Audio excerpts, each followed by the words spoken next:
Alpha's embrace, rise of the hybrid queen. The war for dominance is over, but the war for survival has just begun. One pack, one war, one hybrid queen. Aria's hybrid nature once made her an outcast. Now it makes her unstoppable. Exiled alongside Luca, the alpha who risked everything to protect her, Aria begins to embrace the power she spent so long suppressing. But when a rogue alpha named Cade emerges, raising an army of shifters and wolves bent on destroying the supernatural order, Aria becomes his next target. Cade doesn't just want war, he wants Aria. With the council turning its back on them and old alliances crumbling, Aria and Luca must lead a rebellion of their own. As the battle lines are drawn beneath the full moon, Aria faces a brutal truth. To save the world she loves, she may have to unleash the beast within. An untamed hybrid heroine, a fierce protective alpha torn between love and survival. A war between wolves, shifters, and hybrids that threatens to unravel the supernatural world. The final installment of the Alpha's Embrace series will leave you breathless, torn between the call of the wild and the pull of forbidden love. Are you ready to witness the rise of the hybrid queen? Let us begin. Chapter 1. Exile's Edge. The mountains held their breath beneath the winter moon, but I couldn't trust the stillness. Luca walked beside me, his steps soundless despite the crunch of snow underfoot. He moved with the quiet confidence of someone who knew these woods better than his own reflection. His eyes stayed fixed ahead, sweeping the ridge for things only he could sense. I envied the ease in his movements, the way he seemed to belong to this wild place. I didn't. Not anymore. My skin itched with the need to shift, the infection curling like smoke beneath the surface. It had been growing louder, harder to ignore. Luca pretended not to notice, but I caught the way his gaze lingered when he thought I wasn't looking. I wasn't sure if he was afraid of me or for me. "You're thinking too hard again," Luca said, his voice rough but calm. I gave a half smile but didn't meet his eyes. "Can't help it. You could try." He nudged my shoulder lightly, the small touch grounding me for a breath. I leaned into it before pulling away. The cabin loomed ahead, half hidden beneath thick pines. Smoke curled lazily from the chimney, promising warmth that didn't quite reach beneath my skin. Luca slowed near the clearing, his head tilting toward the trees. I saw the shift in his stance, the way his muscles coiled beneath the fabric of his jacket. He'd sensed something. "What is it?" I asked, following his line of sight. Luca's eyes narrowed, scanning the shadows, but he didn't answer right away. Could have sworn I smelled something earlier, close to the ridge. I stopped beside him, feeling the hair along the back of my neck prickle. "Another wolf?" He shook his head. "Might have been a rogue passing through. Nothing close enough to worry about." His tone didn't match his words. Luca didn't brush things off easily. Still, I didn't press. The fire was still burning when we stepped inside, chasing away the outside chill. I lingered near the hearth, holding my hands toward the flames as Luca latched the door behind us. His patrols had been longer lately. Further, I suspected he circled the cabin more times than necessary, but I let him have that. Luca's wolf never rested fully. Neither did mine. "You're restless," he said, peeling off his jacket. I didn't turn around. "It's nothing." Lying to me is starting to sound like habit. The flicker of warmth beneath my ribs faded. I straightened, letting out a slow breath. "I need to shift, Luca. I can't keep holding it back." Luca stepped closer, his hand brushing the curve of my waist. His touch lingered a moment too long before he pulled away. "I'll run with you." "No," I said, keeping my voice steady. "I'll go alone." The silence stretched between us. I felt Luca's hesitation, the way his wolf bristled beneath the surface. "You're pushing it." I met his gaze over my shoulder. "I can handle it." Luca's jaw tensed, but he didn't argue. When I left, I didn't look back.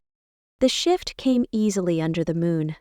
My wolf stretched beneath the surface, slipping over my skin with the ease of something long familiar. Snow crunched softly beneath my paws, the cold biting but distant. Running soothed the gnawing ache that had settled in my bones. But it didn't chase away the restlessness. I prowled along the ridge, ears pricked to the faint rustle of wind against the trees. The forest stretched quiet around me, but something lingered just out of reach, like a distant hum beneath the stillness. I circled back toward the cabin, veering wide around Luca's patrol path. I wasn't ready to return yet. The night felt too thin, as if the dark itself was watching. The first sign of trouble came with the scent. It was faint, almost hidden beneath the sharp winter air, but it wasn't Luca. I froze, lowering my head toward the snow. A thin trail of tracks cut through the underbrush, skirting the edge of the clearing. They led straight to the cabin. Too close. I followed them, my body tense. The wolf emerged from the shadows near the tree line, lean, ragged, and barely standing. Blood matted the fur along his flank, but his eyes glowed faintly beneath the moonlight. A rogue. I moved carefully, circling to block his path, but the wolf didn't run. He held his ground, lifting his head as if waiting. My growl rumbled low in my throat, but the rogue made no move to defend himself. It wasn't until I stepped closer that I saw the cuts along his ribs, jagged but deliberate. My stomach twisted, the infection curling tighter beneath my skin. "Cade is coming." The wolf staggered forward, collapsing into the snow with a soft thud. I shifted, breath fogging as I knelt beside him, fingers brushing the dried blood. His sides rose and fell in shallow breaths, but his pulse flickered faintly beneath my hand. A warning. Luca appeared behind me, his footsteps silent against the snow. He crouched, eyes narrowing at the carved message. "Still think it's nothing?" I asked softly. Luca's expression darkened, his gaze lifting to scan the trees. His hand brushed the small of my back, tugging me closer. "No," he murmured, "this isn't nothing." The rogue shifted weakly beneath my palm, eyes flickering open for a brief moment. "Help him," I said. Luca didn't move. His focus stayed locked on the forest beyond the clearing, his voice barely above a whisper. "He's not the one I'm worried about." Chapter 2. Whispers of War. The rogue wolf lay sprawled across the floor by the fire, his breathing shallow but steady. The warmth did little to chase away the chill that clung to him, or the lingering scent of blood that filled the cabin. I knelt beside him, damp cloth in hand, wiping away the dried flakes of crimson from the deep gashes along his ribs. "Pain is coming." The message carved into his flesh burned brighter in my mind than it did against his skin. Luca hadn't said a word since we dragged the rogue inside. He stood by the window, leaning against the frame with his arms crossed, gaze fixed on the tree line outside. The snow had thickened, dusting the cabin in a heavy white blanket, but Luca's focus never shifted. He was listening. I wrung the cloth over a wooden bowl, watching the water swirl red before turning back to the wolf. "He's healing," I said, keeping my voice quiet. "His pulse is stronger." Luca's eyes narrowed slightly, but he didn't look away from the forest. "I don't care about him." I frowned. "He nearly bled out." "He's a messenger, Aria." He knew what he was walking into. I set the cloth down, brushing damp hair from my face. He still needs help. Luca's grip on the windowsill tightened, his knuckles white. His wolf rippled beneath the surface, the tension curling tight along his shoulders. "This isn't about him," he said finally, his voice rough. I stood, crossing the room until I stood beside him. "Then what is it about?" Luca's gaze flicked toward me, lingering for half a breath before returning to the snow-dusted forest. "It's about the fact that Cade knows where we are." A shiver that had nothing to do with the cold traced down my spine. Luca turned, his hand rising to cup the back of my neck. His palm was warm, rough fingers threading through the strands of my hair as his eyes softened. "Just barely," he said. "Quieter this time. We can't run forever." Luca's jaw flexed, but I could see the truth reflected in his eyes. He wanted to argue, wanted to drag me out of the cabin that night and put miles between us and the rogue lying by the fire, but he didn't. Because he knew Cade wouldn't stop, and either would I. "We don't know how long he's been tracking us," Luca muttered. "He could have followed us from Marcus's territory, or someone might have given him our trail." "You mean someone from the council?" Luca's silence was answer enough. The council had washed their hands of us after Marcus's death. As far as they were concerned, Luca and I didn't exist outside of exile. But Cade wasn't council. He was something else. I stepped closer, tilting my head until my forehead brushed against Luca's chest. His arms wound around me, pulling me flush against him, and for a brief moment, the weight pressing against my ribs eased. "We'll figure this out," I whispered. "We always do." Luca pressed his lips to the top of my head, exhaling slowly. "You say that like we aren't bleeding every time we crawl out of this." I smiled faintly against his shirt. "We're still standing, aren't we?" His arms tightened, but he didn't answer. The rogue woke before dawn. I heard him stir as the fire dwindled into glowing embers, his sharp inhale rattling through the quiet cabin. Luca stood instantly, stepping between the wolf and me before the stranger could rise. The rogue shifted slowly, muscles trembling as he pushed himself upright. His fur receded, body twisting until a gaunt, dark-haired man sat slumped by the hearth. Scars stretched over his ribs, where Cade's message had been carved, still faintly pink with healing. His eyes met mine first, dark and weary. Luca didn't move. "You were half dead when you found us," I said, offering him a mug of water. "Drink."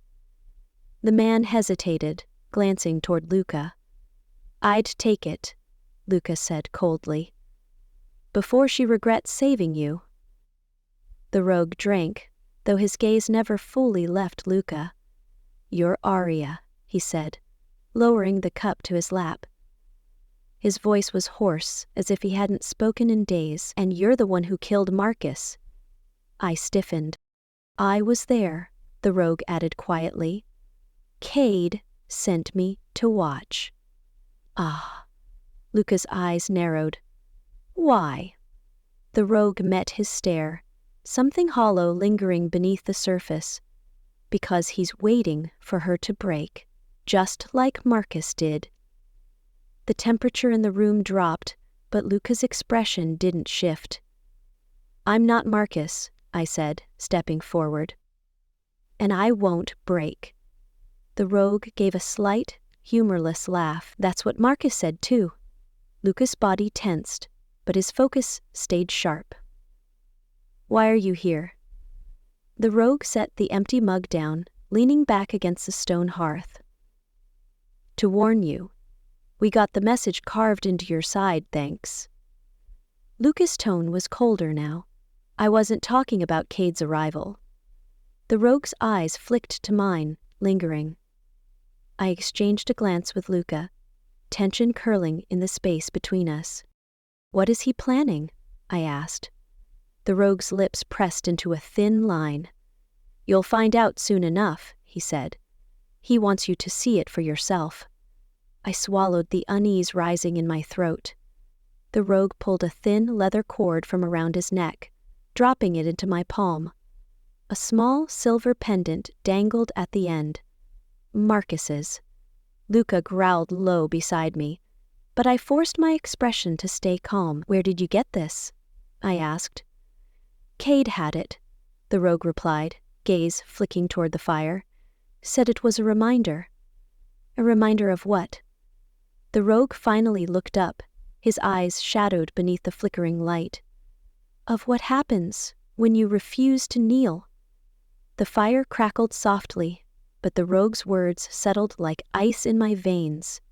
I tightened my grip around the pendant, the edges sharp against my palm. Marcus's scent had long faded from the silver, but the weight of it still lingered. A ghost that refused to stay buried. Luca shifted beside me, his presence towering and solid, but I felt the tension rolling off him like a storm cloud. His eyes never left the rogue, sharp and unblinking, the wolf beneath his skin barely held in check. What does he want from me? I asked quietly, my voice steady despite the tightening in my chest. The rogue leaned back against the hearth, wincing as the scars on his ribs stretched beneath the thin fabric of his shirt. He gave a faint, humorless smile. He wants to see what Marcus couldn't finish. To see if you'll survive it, or burn the way he did. Luca's growl rumbled low, vibrating through the floorboards. His hand brushed against the small of my back, protective, possessive, a silent warning. Marcus is dead, Luca said coldly. Aria's not him. The rogue's gaze flicked between us, something unreadable lingering behind his eyes. Maybe not, but you share the same infection, the rogue said, locking onto me. And if Cade's right, it's stronger in you. He thinks you'll either break or rise above the rest. A silent warning. It marks his gaze. I turned to Lucas. The silent warning. I swallowed hard. The pendant cool against my skin as I slipped it into my pocket. Why tell us this? Luca asked, stepping forward. His tone stayed low, dangerous. What's your angle? The rogue hesitated, his gaze drifting to the fire as if searching for the answer in the flames. I didn't come here for you, he said finally. I came because I know what Cade is, what he's building. Luca's eyes narrowed. And what's that? The rogue met his stare without flinching. An army of monsters. The weight of his words hung thick in the room. I felt Luca's grip tighten at my waist, but my attention stayed fixed on the rogue.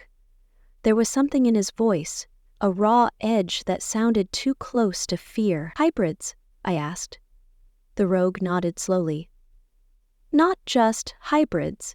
He's pulling in anyone willing to fight. Rogues, exiles, those the council cast aside. He promises them a place, but they don't walk out the same as they came in. Luca's hand fell away from me, curling into a fist at his side. He's turning them. The rogue gave a grim nod. My stomach twisted. I thought I knew what Cade was.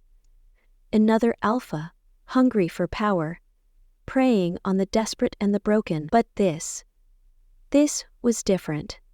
This wasn't just dominance. It was destruction. He'll come for you, Aria, the rogue said, voice soft but unwavering. Not to kill you. He wants you by his side.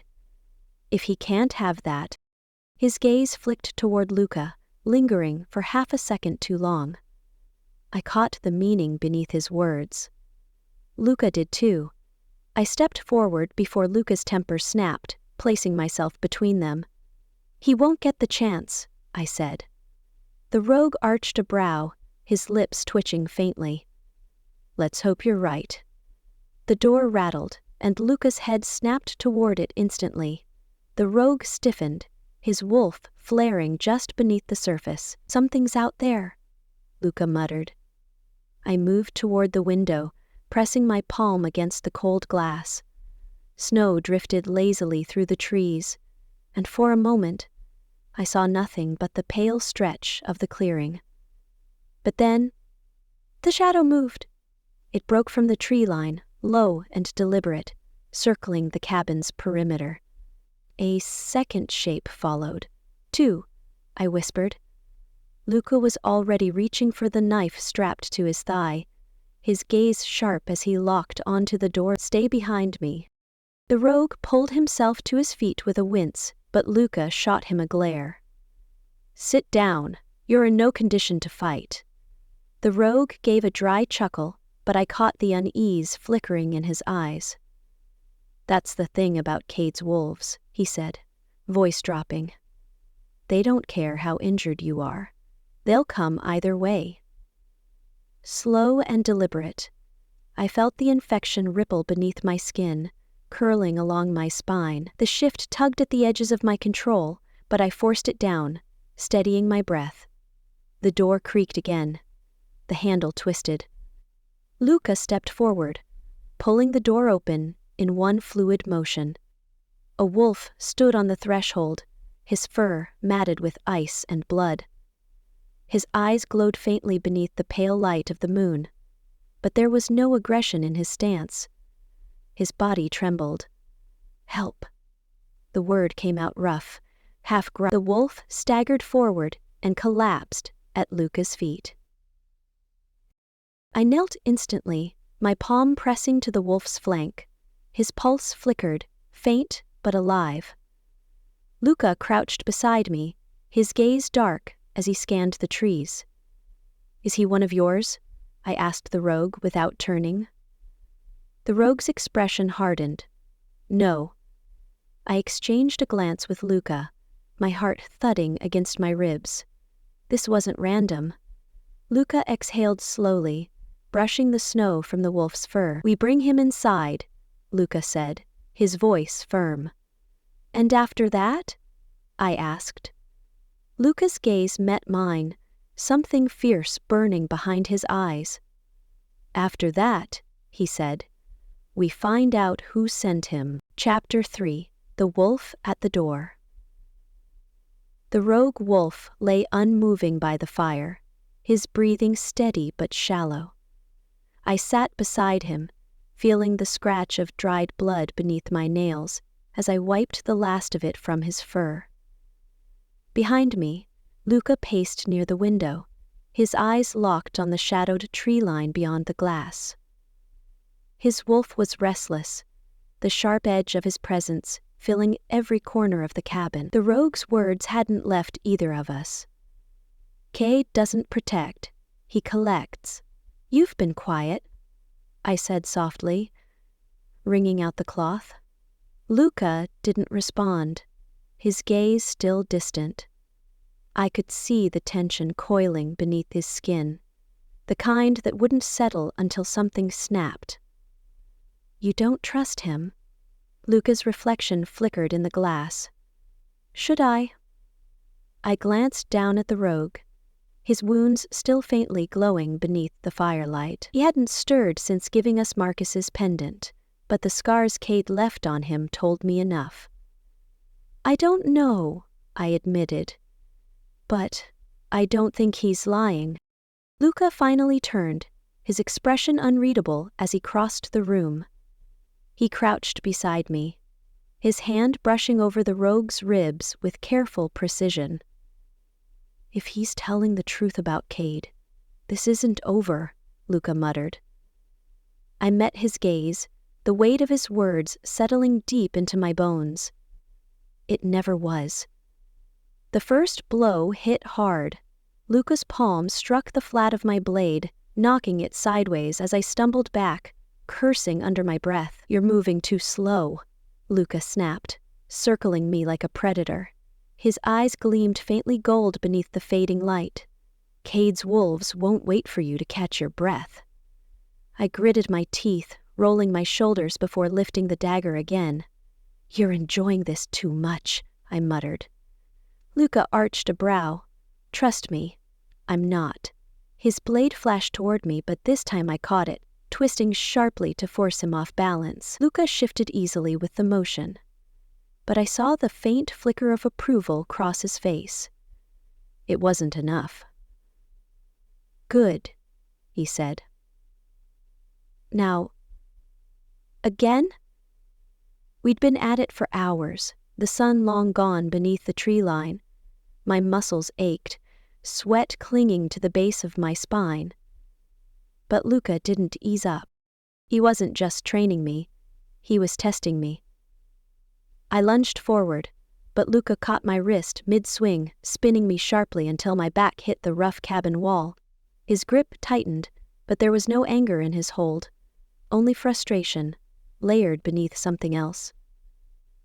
Fear, you're still holding back, Luca growled, his breath warm against my temple. I shoved against him, but he didn't let go. Why are you doing this? I demanded, meeting his gaze. Luca's wolf flickered behind his eyes, dark and unwavering. Because I've seen what happens when you don't. His voice dropped, rough and quiet. I watched Marcus lose control the same way. I won't watch it happen to you. The weight of his words pressed into my chest, harder than any blow. I'm not him, I said, forcing calm into my voice. Luca held my gaze a second longer before releasing me. His eyes softened just barely, but the tension in his jaw didn't ease. No, he murmured. You're stronger than he was. That's what scares me. I looked away, the warmth from his body lingering against my skin. Luca stepped back, returning the blade to its sheath. We'll train again tomorrow. I wanted to argue, but exhaustion pulled at me, dulling the sharp edges of my pride. Fine. Luca nodded, but his focus lingered on me longer than necessary.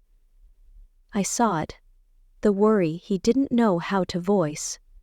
Neither of us were saying what needed to be said, but it hung there, pressing between us like a second shadow. The snow came heavier that night, thick and unrelenting against the windows. I slept fitfully, the infection tugging beneath my skin, even in my dreams. When I woke, my sheets were tangled around my legs, cold sweat clinging to the back of my neck. I sat up slowly, exhaling against the weight curling in my chest. Luca's side of the bed was empty. The door creaked softly as I stepped outside, bare feet sinking into the snow. The moon hung low, casting pale light across the forest. The wind carried Luca's scent toward the tree line, faint but familiar. I followed it. I didn't remember shifting, but the wolf's breath fogged in front of me as I padded silently between the trees. The hunger pulled harder tonight, sharper. By the time I returned, the first hints of dawn crept along the horizon. My skin burned as I shifted back, feet sinking into the frost-dappled earth. I didn't notice the blood until I stepped inside the cabin. It streaked along my forearm, dark and half-dried. I swallowed hard, wiping it against the edge of the blanket. There was no memory, no flash of a hunt, no sign of what I might have killed. Luca emerged from the shadows by the hearth, his eyes locking onto mine instantly. His gaze flickered to the blood, his expression hardening. You shifted last night, Luca said quietly. I nodded, pulse quickening. Aria. Luca stepped closer, his fingers brushing faintly over the dried crimson at my wrist. His eyes met mine, burning with something I couldn't place. You don't remember, do you? I swallowed the truth rising in my throat. No. Luca exhaled slowly, his grip tightening just enough to hold me in place. You're losing control, he said softly. The word should have scared me, but what terrified me most was that he wasn't wrong. Chapter 4. A Mark in the Snow. I stood at the edge of the forest, letting the cold burn into my skin. The air was thin, this high in the mountains, but I welcomed it. the sharpness, the clarity, anything to cut through the lingering haze of last night's shift. The blood had washed away easily enough. It always did. But Luca's gaze still lingered on me, even now, watching from the cabin's steps as if I might vanish into the trees at any moment. He hadn't said much that morning. He didn't need to. His silence spoke louder than anything else. I felt him before I saw him, his presence brushing against the edges of my senses, calm and steady like the forest itself. Elias. I didn't turn as his footsteps crunched softly behind me. Luca did, though, and I felt the shift in his energy the second Elias stepped into view. Still lurking on council business? Luca's voice cut through the quiet, colder than the wind curling between the trees. Elias chuckled softly, his tone smooth and familiar. "Is that any way to greet an old friend?" he asked lazily. Luca's hand hovered close to the blade strapped to his hip. "That depends. Are you a friend, Elias?" I finally turned, catching sight of the man standing at the tree line. Elias hadn't changed much since the last time I saw him. Tall, broad-shouldered, his hair touched faintly with silver that hadn't been there a year ago. His presence carried weight, the kind of quiet authority only someone from the council could wear. His eyes, though, were sharp as ever, lingering a little too long on me before drifting back to Luca. "Not here to fight," Elias said, holding his hands up in mock surrender. "Though I can't say the same for the others." Luca's wolf stirred just beneath the surface, but he stayed still, his gaze narrowing. "The others?" Elias stepped closer, boots crunching against the frost-bitten ground. "The council is restless, Luca. Cade's gathering forces, and half the elders believe you're at the center of it." Luca's grip on the knife tightened. "We've had nothing to do with Cade." "I know that," Elias said, stopping just a few feet away. His gaze shifted toward me, his expression darkening slightly. "But it's not you they're worried about." I stiffened under his stare.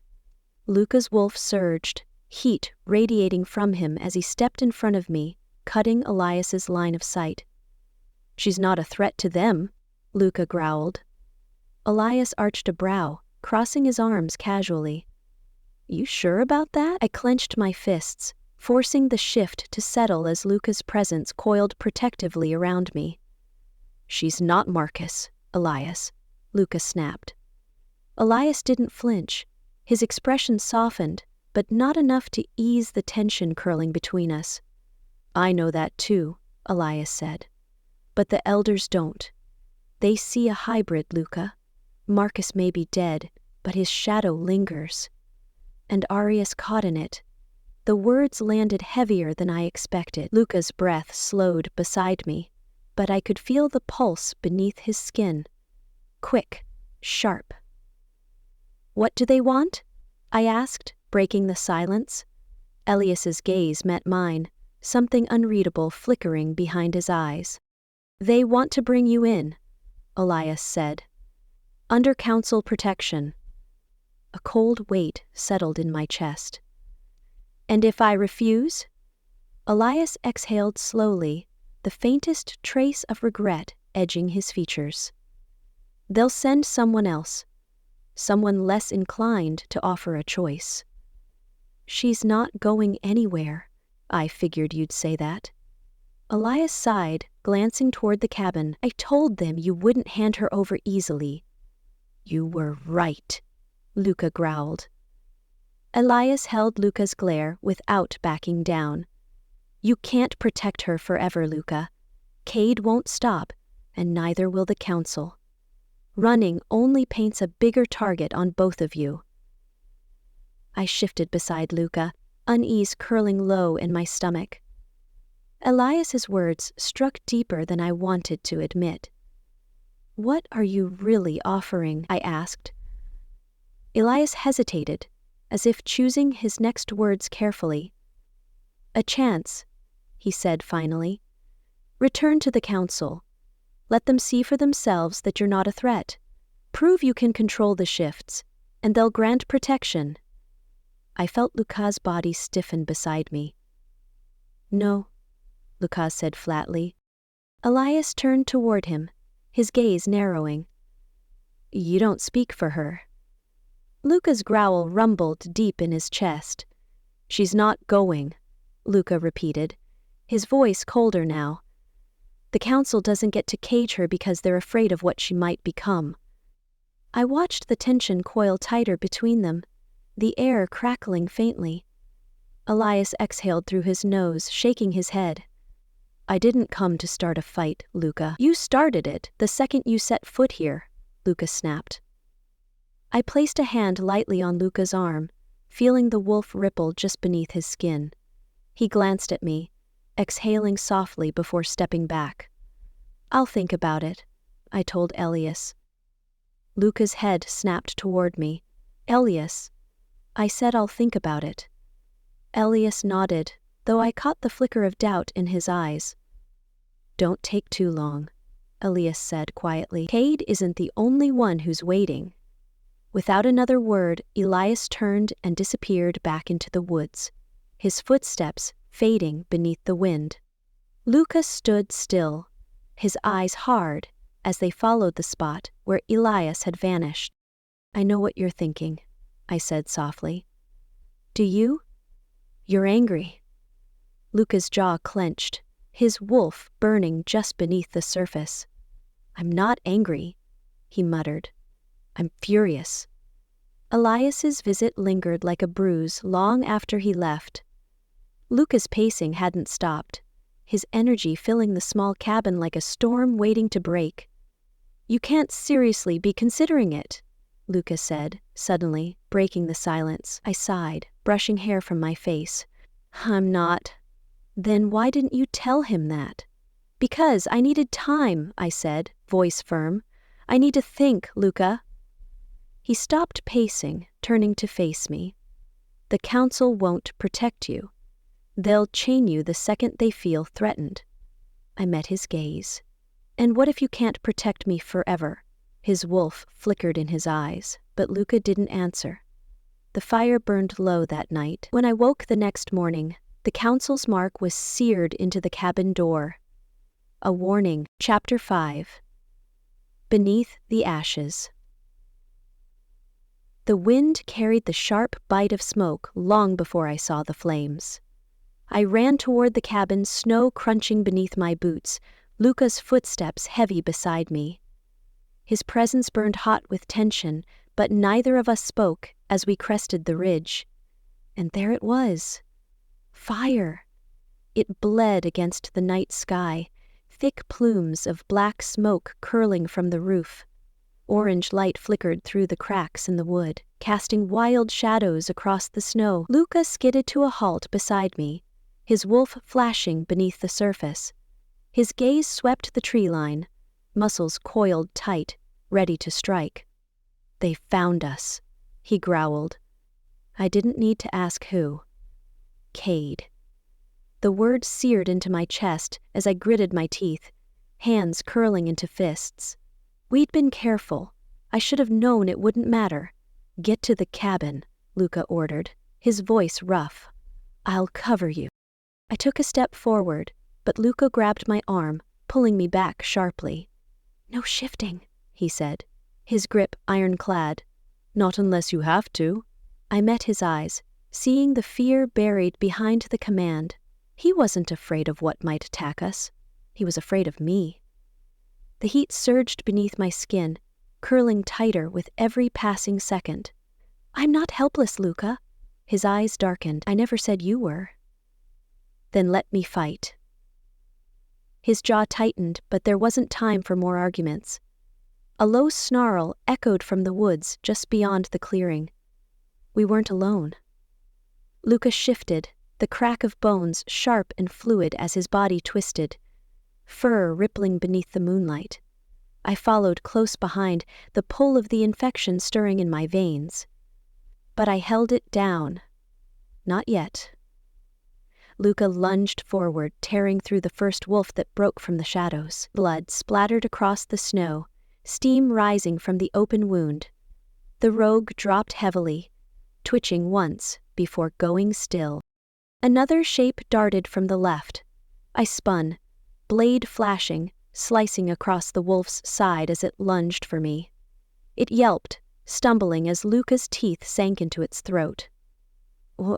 Too easy. I braced myself, eyes scanning the edge of the forest. This wasn't a kill squad. It was a message. A low growl reverberated from within the flames of the cabin. A figure stepped through the fire, unfazed by the heat licking at his heels. Tall, broad, with eyes that gleamed faintly silver beneath the smoke. Cade's wolf. I didn't need to see his face to know it. Luca's snarl deepened as he moved to stand between us. His fur bristled, head low and ready to strike. Cade tilted his head, his smile sharp and deliberate. "I wondered how long you'd last out here," he said, voice smooth as silk. Luca's growl rumbled louder, but Cade ignored him, his gaze locked firmly on me. "You're wasting your time, Aria," Cade continued. "Running doesn't suit you." The infection rippled beneath my skin, clawing to be let loose. I took a step forward, but Luca's snarl snapped me back to reality. "Not here, not yet. You should leave while you can," I said, keeping my voice steady. "This isn't your fight."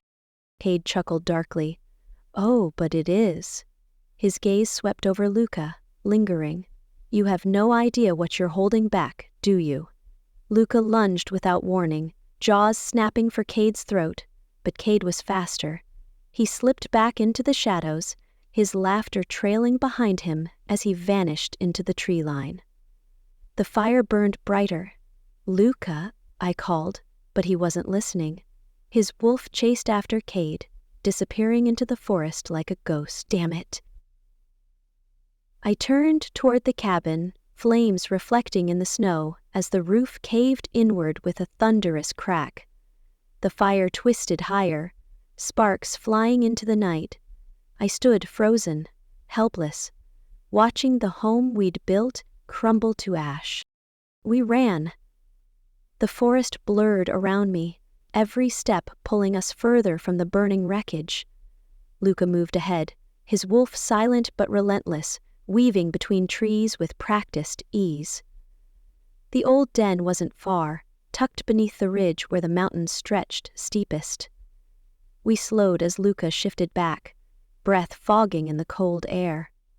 His hand brushed against the stone entrance of the den, a hollowed-out cave hidden by roots and rock. "This was yours?" I asked, following him inside. Luca nodded faintly, crouching near the center, before I had a pack. I swallowed the lump rising in my throat, brushing snow from my jacket as I sat down beside him. Silence hung between us, heavy and thick. It was Luca who finally broke it. "That wasn't an attack," he muttered. I looked at him, frowning. "No, it was a warning." Luca's gaze flicked toward me, sharp and unreadable. He didn't deny it. "What are you so afraid of?" I asked, the question slipping out before I could stop it. Luca's wolf flickered behind his eyes, but he held my stare. "I'm not afraid of Cade," he said, voice quiet but firm. "I'm afraid of what I'll do to stop him." His words struck deeper than I expected. I shifted closer, resting my hand against his arm. "You won't lose yourself," I whispered. Luca's hand rose to brush against my jaw, his thumb lingering at my pulse. "I will if it means keeping you safe," Luca said, his voice rough. The firelight danced across his face, highlighting the wear and exhaustion in his features. I leaned into his touch, letting the warmth of him settle against the cold knot in my chest. I believed him, and that terrified me more than anything else. Chapter 6. Pack of Strays. The wind carried the scent of strangers, long before they stepped into the clearing. Luca shifted beside me, his hand lingering near the knife strapped to his thigh. His wolf simmered just beneath the surface, ready to break free at the slightest sign of danger. I felt it too. The crackle of uncertainty that came when wolves gathered under no banner but their own. Rogues. They emerged from the trees slowly, movements cautious but deliberate. Some came in pairs, others alone. Half shifted to human form as they approached, the rest lingering in their wolfskins. Not exactly an army, Luca muttered, his gaze sweeping over the small gathering. I crossed my arms watching as the closest wolves moved to form a loose circle around the fire pit. Their eyes reflected the dying light, sharp and guarded.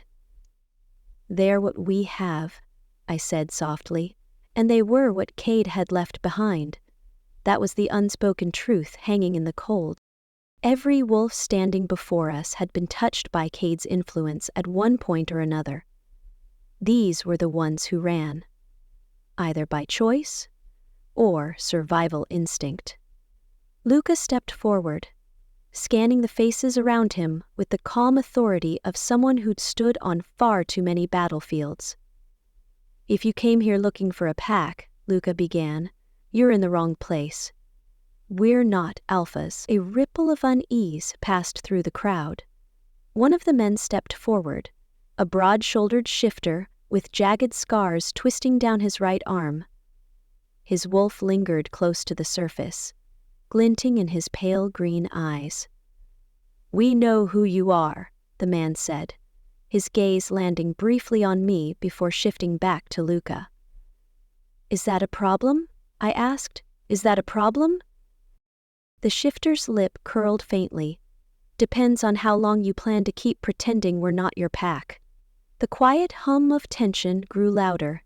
I felt Luca stiffen, but I stepped forward before his temper snapped. "None of you are bound to us," I said, my gaze sweeping over them. "If you think I'm going to demand loyalty, you're wrong." The scarred shifter shifted his weight, eyes narrowing faintly. "That's what Marcus said too."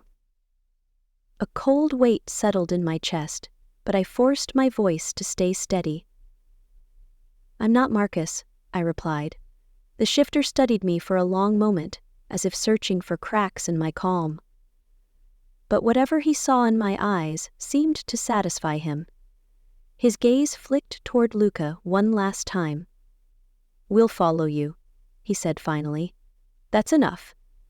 He looked to the rest of the crew, but he nodded. "That's enough for now." The wolves began to settle, murmurs spreading as they drifted closer to the fire. Some stayed on the edges of the clearing, while others slipped back into the trees to patrol. But the weight of mistrust lingered. Luca watched them for a long while before stepping back beside me, his voice dropping to a low whisper. "They're testing us," he muttered. I nodded, eyes never leaving the scarred shifter. "I know." Later that night, as the fire dwindled to embers, I felt Luca's presence shift behind me. His arm brushed mine as he settled onto the log beside me, stretching his legs out in front of him. The wolves kept their distance, but their eyes flicked toward us every so often. "They don't trust you," Luca said softly. "They don't trust you either." Luca smirked faintly, though it didn't reach his eyes. "They're smart," I sighed, leaning forward to rub my hands together over the fading heat of the fire. "They're not wrong to question us," I admitted. "You know what they see when they look at me." Luca's wolf stirred, and he shifted closer until his arm pressed lightly against my shoulder. "They see the same thing I do," Luca murmured, voice rough but warm. "Someone strong enough to lead." I didn't answer right away. Letting the back of my mind, I felt it, the pull of something darker. They saw a leader, but I saw the infection. And I wasn't sure which one of us was right. The first fight broke out just after sundown. Luca saw it coming before I did.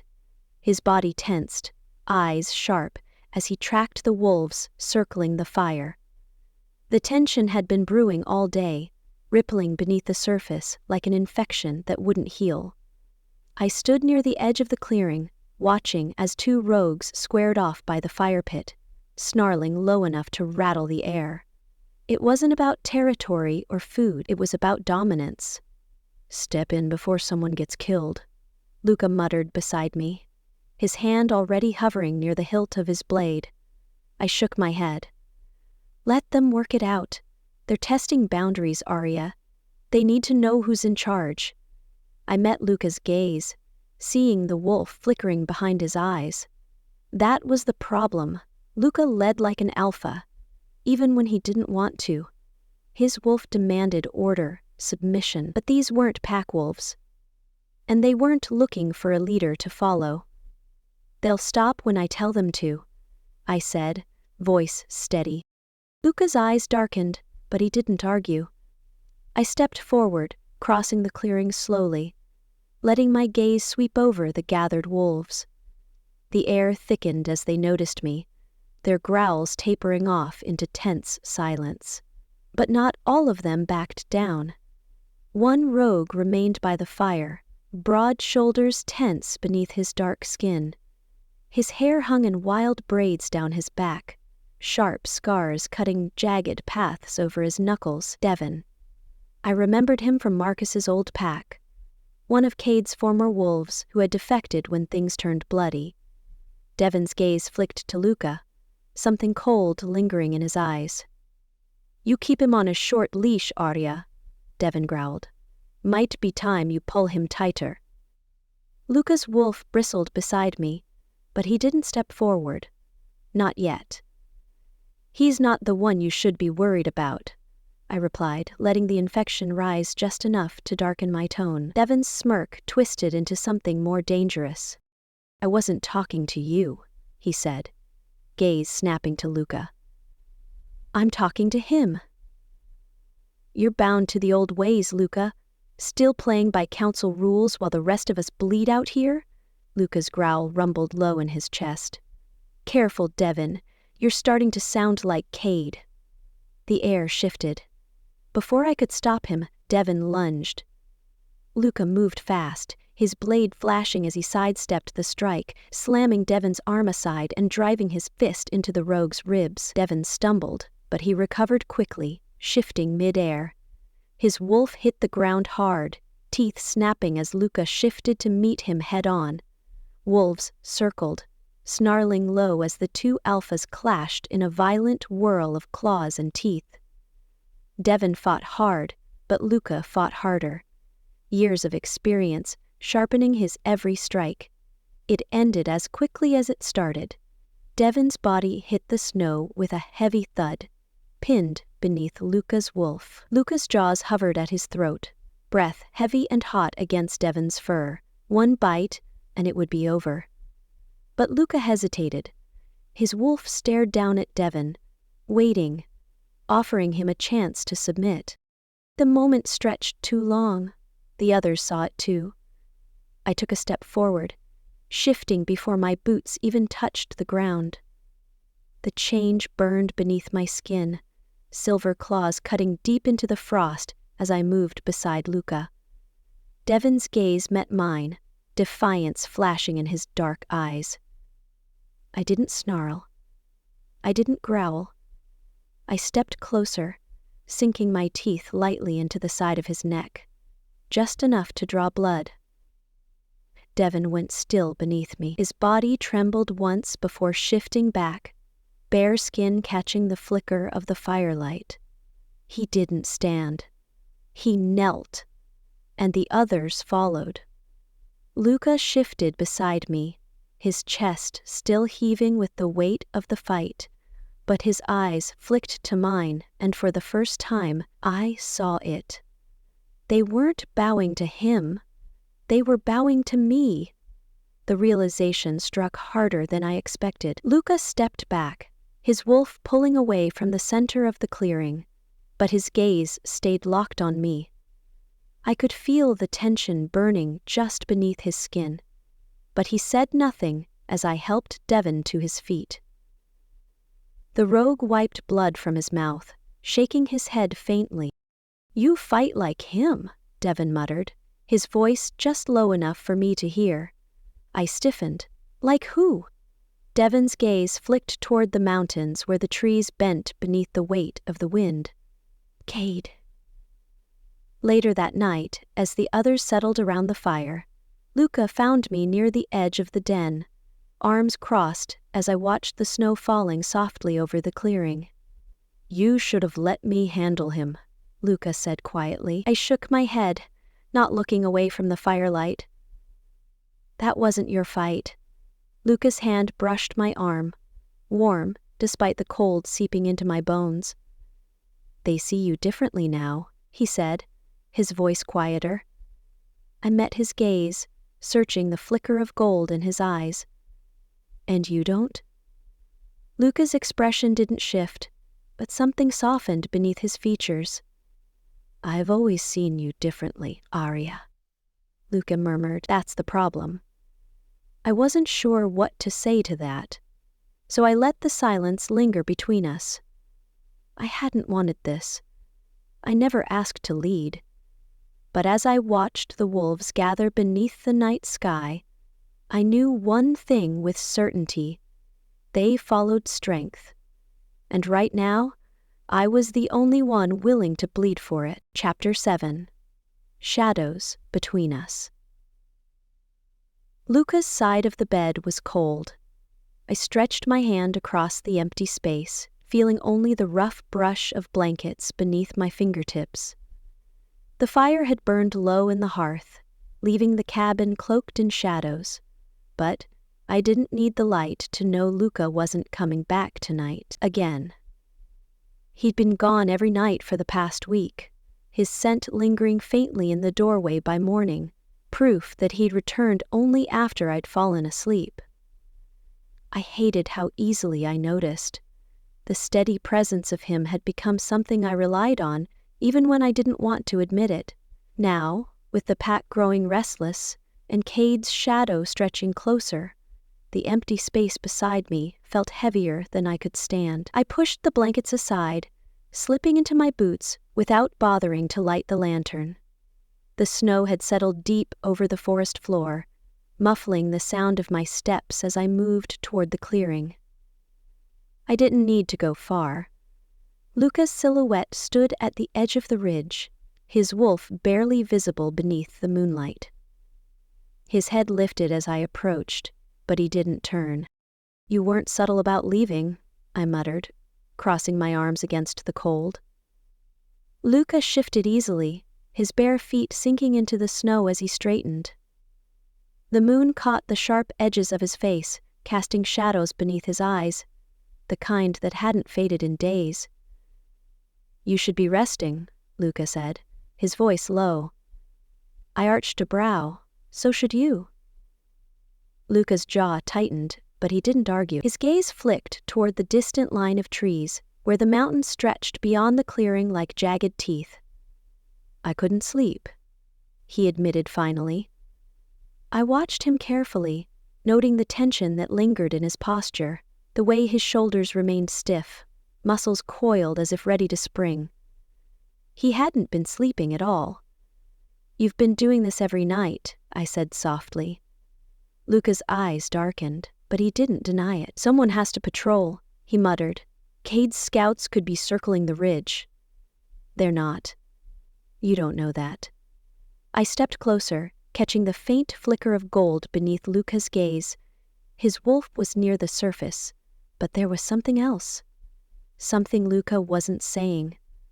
I swallowed hard, crossing my arms tighter over my chest. "This isn't about Cade," I said. Luca's gaze snapped toward me sharply, but I didn't back down.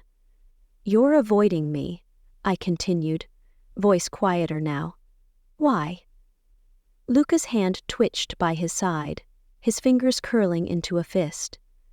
"I'm not avoiding you," he said flatly. I tilted my head, searching his face for cracks in the calm. A lie sounds better when you believe it. His breath left him in a slow, measured exhale. It was doubt. "I see how they look at you," Luca said finally, his voice barely above a whisper. "The way they follow you." I froze. "Aria. They're not here for me anymore. They're here because of you." I opened my mouth to argue, but the words stuck in my throat. He wasn't wrong. The rogues had started looking to me after Luca's fight with Devon. Every time they shifted beneath the weight of my gaze, every time they bowed their heads in submission, Luca had been leading them, but I was the one they feared. "This isn't a competition, Luca," I said softly. His jaw tightened. "It doesn't have to be." I stepped closer, reaching for his hand. Luca let me take it, but his grip remained stiff, fingers barely curling around mine. "I'm not your rival," I whispered. Luca's eyes met mine, and for a fleeting moment, I thought he believed me. But then his hand slipped free. "I need to patrol the northern ridge," Luca muttered, stepping back toward the trees. "I won't be gone long." I didn't stop him. I watched as Luca shifted and disappeared into the forest, his form blending into the night until there was nothing left but shadows. He wasn't afraid of losing to me. He was afraid of what I might become. Luca didn't return the next morning. By the time the sun crept over the ridge, I had already gathered 3 of the strongest rogues, Devon among them. "Where's Luca?" Devon asked, adjusting the leather band around his wrist. "Gone," I said. "We're not waiting for him." Devon raised an eyebrow, but his smirk didn't linger. I turned toward the mountain pass, feeling the infection burn beneath my skin. Cade's scouts had been sighted near the base of the ridge, wolves without a pack, lingering too close to our territory. Luca would have wanted to wait, to observe. I didn't. This was my fight. The attack was quick and brutal. The scouts scattered the moment we crossed into their camp, but they weren't alone. A larger wolf, older, battle-worn, stood at the center, issuing orders in sharp growls. Devon lunged for him first, but the rogue was faster, slamming Devon into the frost-covered ground. I shifted mid-step, claws catching the older wolf's flank as I dragged him off Devon. Teeth snapped toward my throat, but I didn't hesitate. The infection surged. A low growl slipped from my chest, deeper than it should have been, edged with something primal and raw. The rogue froze, his eyes widening as he stumbled backward. He saw it. The shift twisted beneath my skin, not entirely wolf, not entirely human.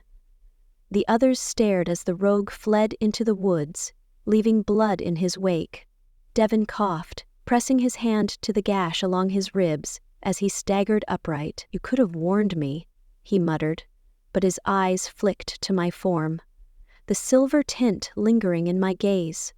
I straightened slowly, the shift pulling away like smoke. No one said anything, but I caught it. The way they looked at me. Even Devon. Luca returned that night, smelling of frost and distant blood. I didn't say anything as he stepped into the cabin, his gaze immediately catching the faint scratch along my arm. "You went without me," Luca growled. I met his eyes without flinching. "Yes." Luca stared for a long moment, his wolf rippling beneath the surface. But he didn't argue. He already knew they hadn't followed him.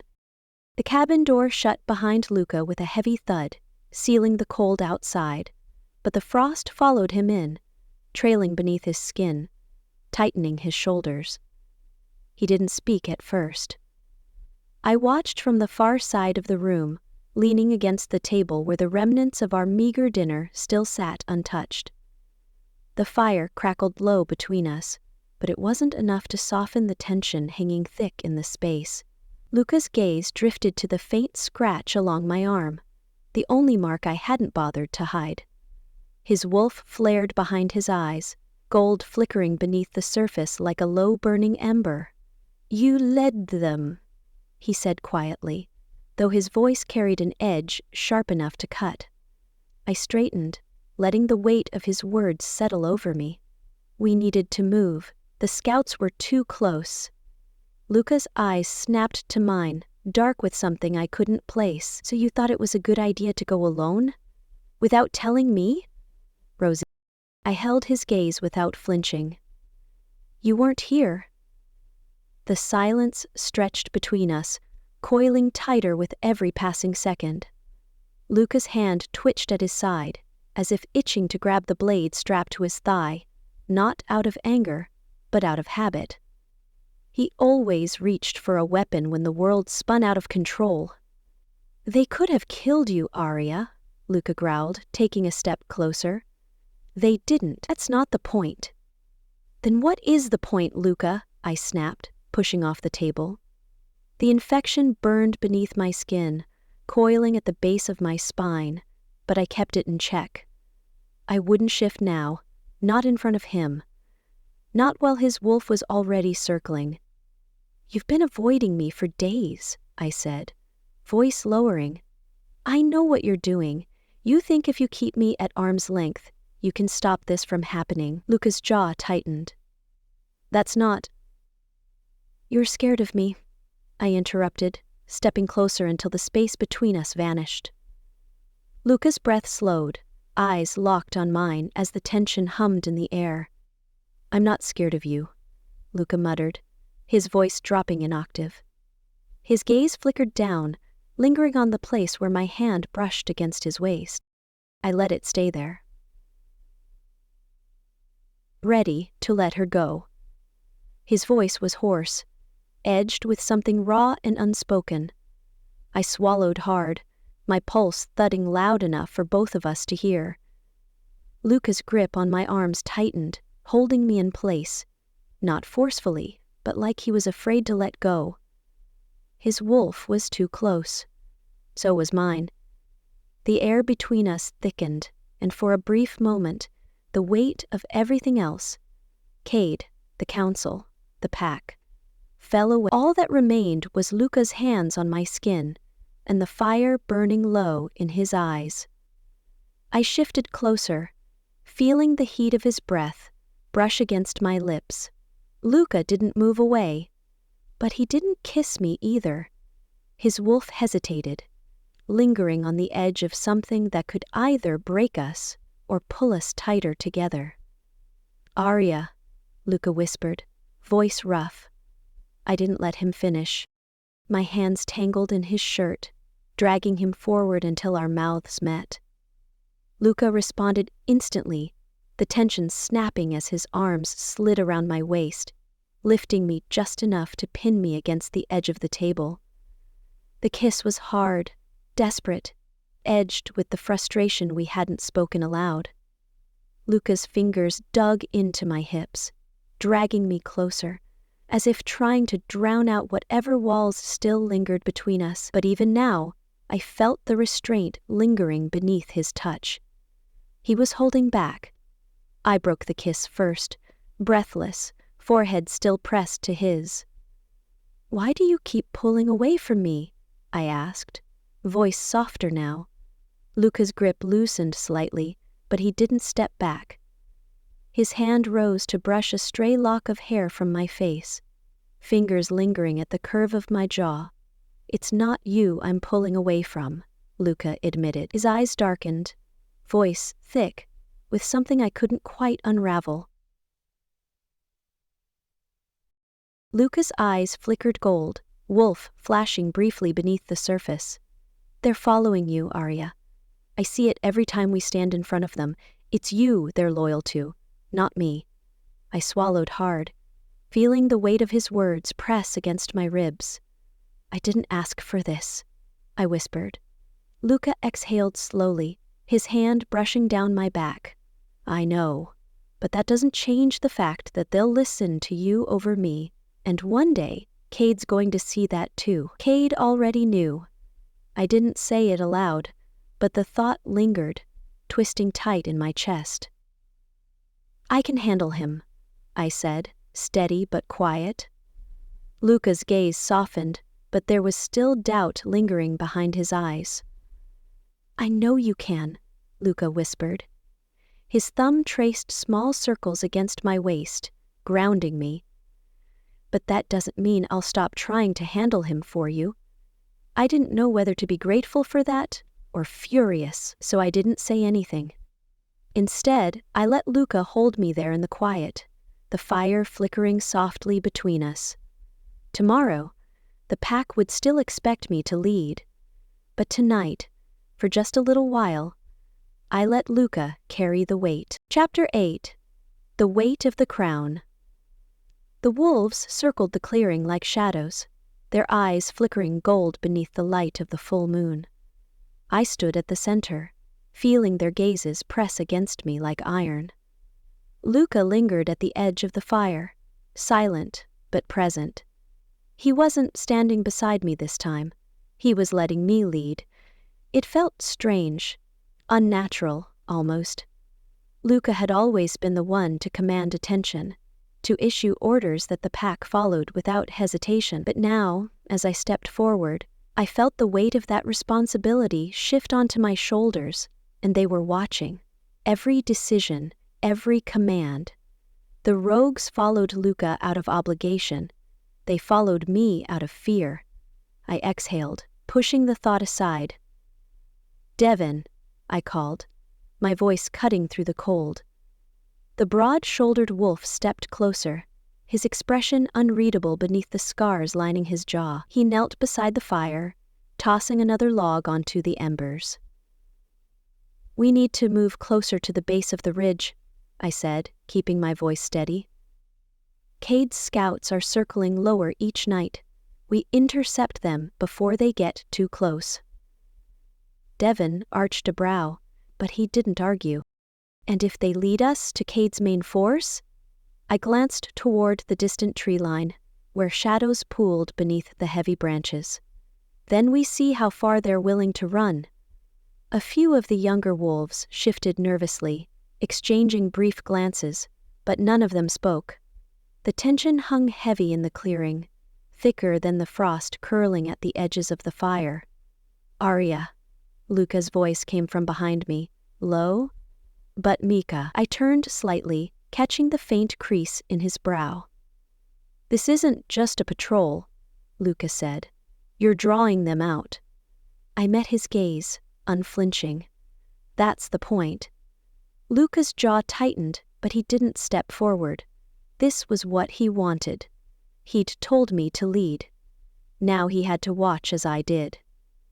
"Get them ready," I told Devin, turning back to the gathering crowd. The others followed, their movements slow but obedient, disappearing, one by one, into the shadows of the forest.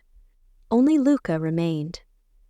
He waited until the last wolf had gone before stepping beside me, his shoulder brushing lightly against mine. "You're pushing them hard," Luca murmured. I didn't look at him. "I have to." Luca exhaled slowly, his breath curling in the cold. "I know," he admitted. His hand rose, fingers brushing a stray lock of hair from my face, tucking it behind my ear. "But pushing too hard will break them." I glanced at him, searching his face for cracks in the calm. "Do you think I'm wrong?" Luca's gaze held mine, steady and unwavering. "No," he said softly, but there was something else lingering in his voice. A hesitation that he couldn't quite hide. I felt it too. Not fear, not doubt. Something worse. The knowledge that if I led them into the fire, they would follow, and I wasn't sure I'd bring them back. Dawn broke pale and cold over the ridge. The pack moved in silence, their forms blending with the frost-bitten trees as we descended toward the valley below. Devin led the first flank, his wolf slipping ahead to scout the narrow pass. Luca trailed at the rear, his presence lingering, but distant, watching, not interfering. I walked at the front, the infection coiling quietly beneath my skin. It felt different this time, lighter, somehow, as if the infection had settled deeper, becoming a part of me rather than something I fought to control. The thought should have scared me, but it didn't. It felt like breathing. Tracks. Devon's voice cut through the stillness. I crouched beside him, brushing snow from the faint indentations in the earth. The tracks were fresh, leading deeper into the narrow ravine that cut through the mountain's edge. Cade's scouts. They're moving quickly, Devon muttered, his eyes narrowing. Probably heading back toward the southern pass. I rose slowly, glancing toward the distant tree line. They won't make it that far. Devon studied me for a long moment before nodding. I felt Luca's gaze burning into my back, but I didn't turn. The pack shifted into formation, spreading out along the ridge as we stalked after the tracks. They didn't question me, not even Luca. And that was what scared me the most, because I wasn't sure if I was leading them toward victory or straight into the jaws of the beast. The wind shifted as we reached the clearing near the base of the ridge. Devon paused beside me, ears flicking as his wolf lifted its head to scent the air. I caught it too, something unfamiliar. Not the sharp musk of rogues. Something colder. Luca moved quietly to my right, his gaze narrowing toward the shadows stretching beneath the trees. His wolf lingered beneath the surface, golden eyes flickering faintly in the pale light. "They're not scouts," Luca muttered. I knew he was right. The scent didn't carry the usual edge of desperation. No blood, no signs of the wild hunger that clung to most of Cade's wolves. This wasn't an attack. "They're waiting," Devon growled softly, his wolf bristling as he crouched low beside the trunk of a fallen pine. I stepped forward, ignoring the tension snapping through the pack behind me. "Come out," I called, letting the infection coil just beneath my voice. "Or I'll drag you into the light myself." The forest held its breath. Then, the trees parted, and a figure emerged slowly from the shadows, footsteps light against the snow. He was lean, wrapped in a long, dark coat that blended seamlessly with the frost-bitten pines behind him. His hood concealed most of his face, but the faint glint of silver hair shone beneath the pale light. Not a wolf. Not fully, at least. His scent shifted subtly. Hybrid. I straightened, feeling the pulse of the infection stir faintly in response. Luca stepped closer, his hand brushing against the small of my back in a silent gesture. Protective. Possessive. "Who are you?" Luca growled, his wolf rippling beneath the surface. The messenger's gaze flicked toward him, eyes sharp but calm. "I wasn't sent for you," he said, voice smooth as silk. Luca's growl deepened, but I shifted in front of him, meeting the messenger's eyes without hesitation. "Then say what you came to say," I ordered. The messenger's gaze lingered on me for a long moment before he pulled something from the folds of his coat. A small silver emblem marked with a sigil I recognized instantly. Marcus, his mark. I felt Luca's breath hitch beside me. "Cade offers you safe passage," the messenger said, holding the emblem between his fingers. "If you come to him willingly, there will be no bloodshed." The pack behind me tensed. Devon bared his teeth, but I lifted a hand, silencing him before he could step forward. "And if I refuse?" I asked. The messenger smiled faintly. "You already know the answer to that." The silence stretched thick between us, heavy enough to drown out the sound of the wind curling through the trees. Luca's gaze snapped to me, sharp and cutting. "We're done here," Luca growled, stepping forward to block the space between me and the messenger, but I didn't move. I stayed rooted in place, eyes still locked on the emblem, gleaming faintly between the stranger's fingers. Cade wasn't asking for surrender. He was offering me a seat beside him. "I'll consider it," I said, my voice calm but firm. Luca froze. The messenger's head tilted slightly, as if surprised. "I'll return with Cade's answer by the next moon," he said, before slipping back into the shadows. disappearing without a sound. The forest swallowed him whole, but the weight he left behind stayed lodged in the pit of my chest. Behind me, the pack murmured softly, but Luca's gaze burned into me, hot and unrelenting. It wasn't anger. It was something deeper. I turned to meet his eyes, but before I could speak, Luca's hand shot out, gripping my wrist with enough force to still me in place. "You'll consider it?" Luca's voice dropped to a low growl, gripping my wrist with enough force to hear. I pulled free from his grasp, stepping back just enough to put space between us. "I won't walk into this blind," I said, keeping my voice even. "If there's a chance to end this without losing more wolves, I need to hear it." Luca's expression hardened. His eyes darkened, wolf flaring just beneath the surface. "You think Cade is offering peace?" Luca hissed, stepping closer. His breath ghosted against my cheek, warm despite the winter air. "He's not inviting you to lead beside him, Aria. He's waiting for you to break." I swallowed hard, but I didn't look away. "I know," I whispered. Luca's jaw clenched, muscles tightening, as if he were holding something back. His hands lingered at his sides, fingers twitching slightly before curling into fists. "If you walk down this path," Luca said quietly, voice rough, "I won't follow you." The words hung heavy between us, cutting sharper than I expected. I felt my breath catch in my throat. "You don't mean that," I said, but the flicker in Luca's eyes told me otherwise. "I do." His wolf burned hot behind his gaze, but Luca didn't step closer this time. Instead, he let the weight of his words settle between us, cold and unrelenting.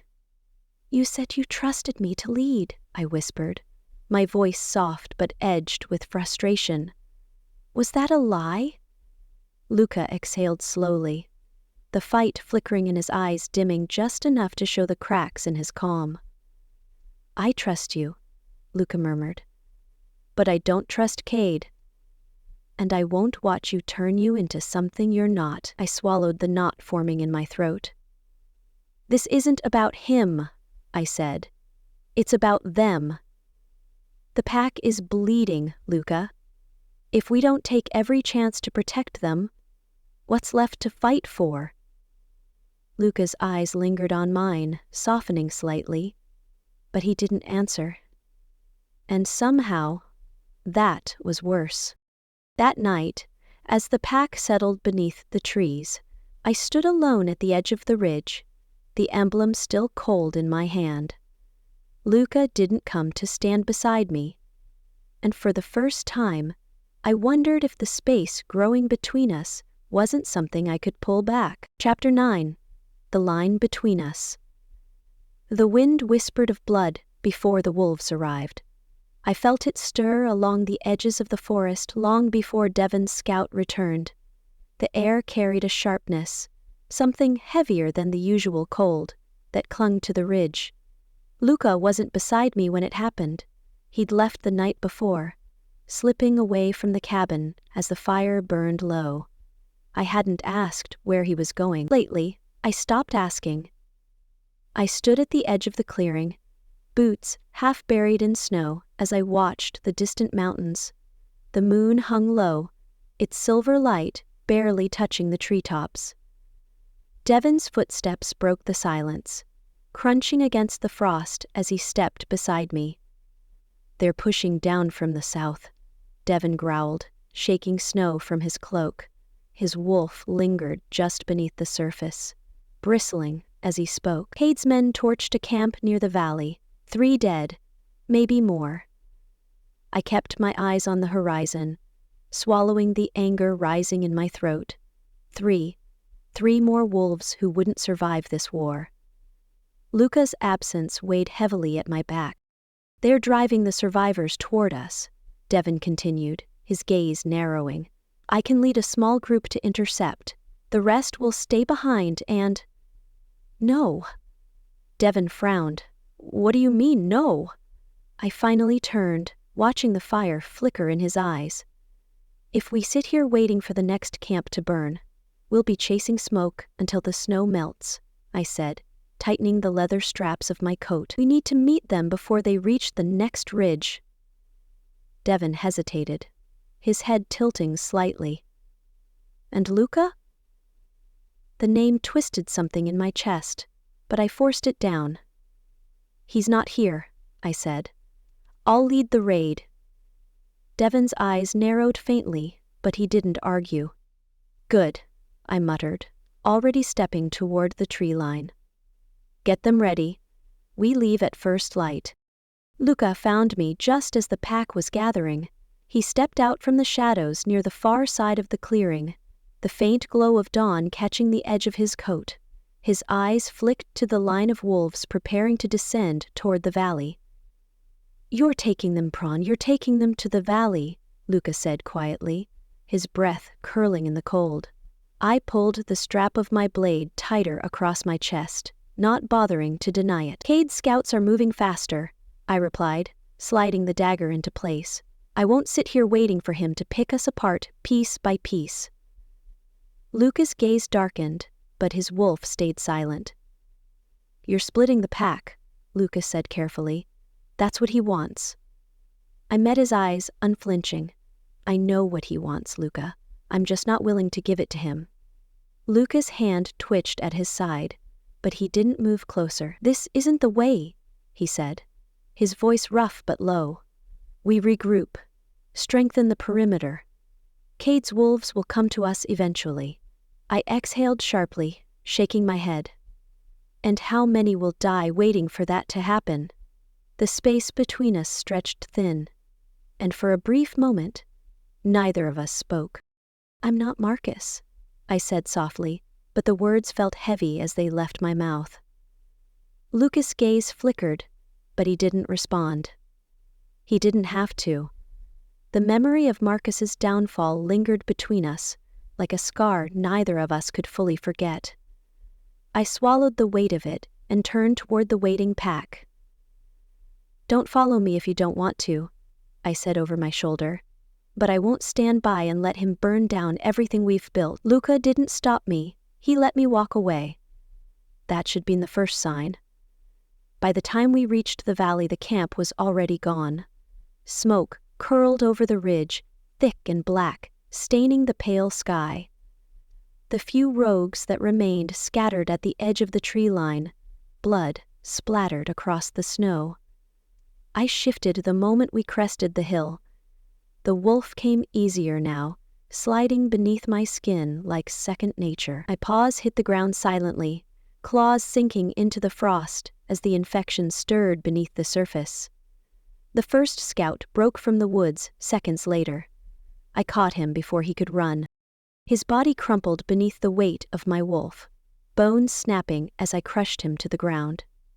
I barely felt the warmth of his blood against the snow. Devon and the others followed, tearing through the camp with quick precision. Wolves scattered beneath the onslaught, their howls drowning beneath the roar of teeth and claws. But the fire didn't burn out fast enough.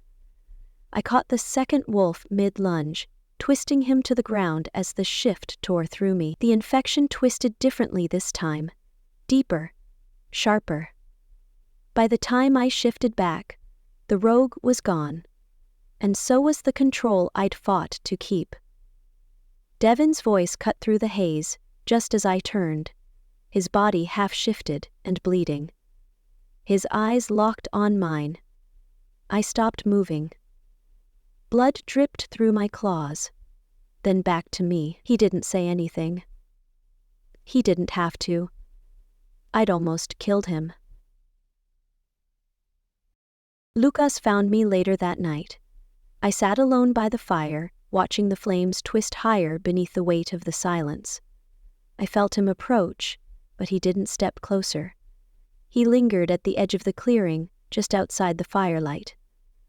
I saw what happened, Luca said quietly. I didn't turn. It's not the same, I muttered. Luca? Luca's breath hung heavy in the cold. No, he agreed. But it's close enough. The fire crackled between us, and Luca's gaze burned hotter than the flames. I thought he'd sit beside me. I thought he'd tell me it would pass, that the infection wasn't winning. But Luca didn't speak again. By morning, he was gone. Chapter 10. Into the quiet. Luca's absence was louder than any fight we'd ever had. For 3 days, I stood where he had left me, silent by the fire, waiting for his footsteps to return. But they never did. The wolves noticed before I did. Devon stood by the tree line, watching me with that same unreadable gaze he always wore when something unsettled him. Others lingered closer to the edge of camp, keeping their distance but never straying too far. They were waiting, not for Luca, for me. I felt their eyes every time I moved, their whispers trailing behind me like shadows. Luca's gone, she's losing control. If she shifts like that again, what's stopping her from turning on the rest of us? I ignored them. I had to. I wasn't Marcus. But the doubt had already planted itself deep in their minds, growing and twisting into something I wasn't sure I could sever. And Luca wasn't here to hold them back. I stepped into the clearing, watching the morning light filter through the pine needles. The snow had begun to melt along the lower ridge, leaving long stretches of dark earth exposed beneath the frost. I needed to run. I needed to bleed the tension from my veins before the infection found a way to rip through me again. The wolf stirred beneath my skin, but I forced it down. Not yet. I turned away from the others, slipping between the trees until the camp disappeared behind me. They wouldn't follow. Not when I wanted to be alone. The clearing was empty. I stood beneath the hollow pine Luca used for training, the wind whispering softly through the branches. His scent still lingered faintly on the bark, faded but present, like an echo that refused to leave. I knelt by the base of the tree, running my fingers along the worn line of stones half buried in the snow. He had built this place for me. The first time Luca had brought me here, he said the isolation would help, that I needed space to learn control. I'd thought it was ridiculous. I didn't need control. I needed strength. That was the difference between us. I dragged my hand across the trunk, feeling the resistance give beneath the weight of the shift. My breath steadied. It was getting easier. I didn't fight the shift anymore. Not like before. Now, I leaned into it, let the beast take hold.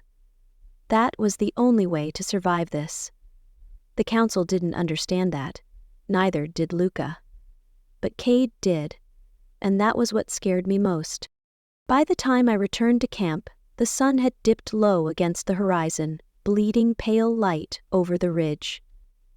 The others had already gathered near the fire, their voices low beneath the crackle of burning pine. Devon stood among them, but his gaze lifted the moment I stepped into the clearing. His eyes narrowed faintly, tracking the faint cuts along my forearm, marked left by the shift I hadn't fully controlled. He knew. They all did. I met Devon's gaze head-on, but he didn't look away. Instead, he stepped forward, stopping just shy of the fire.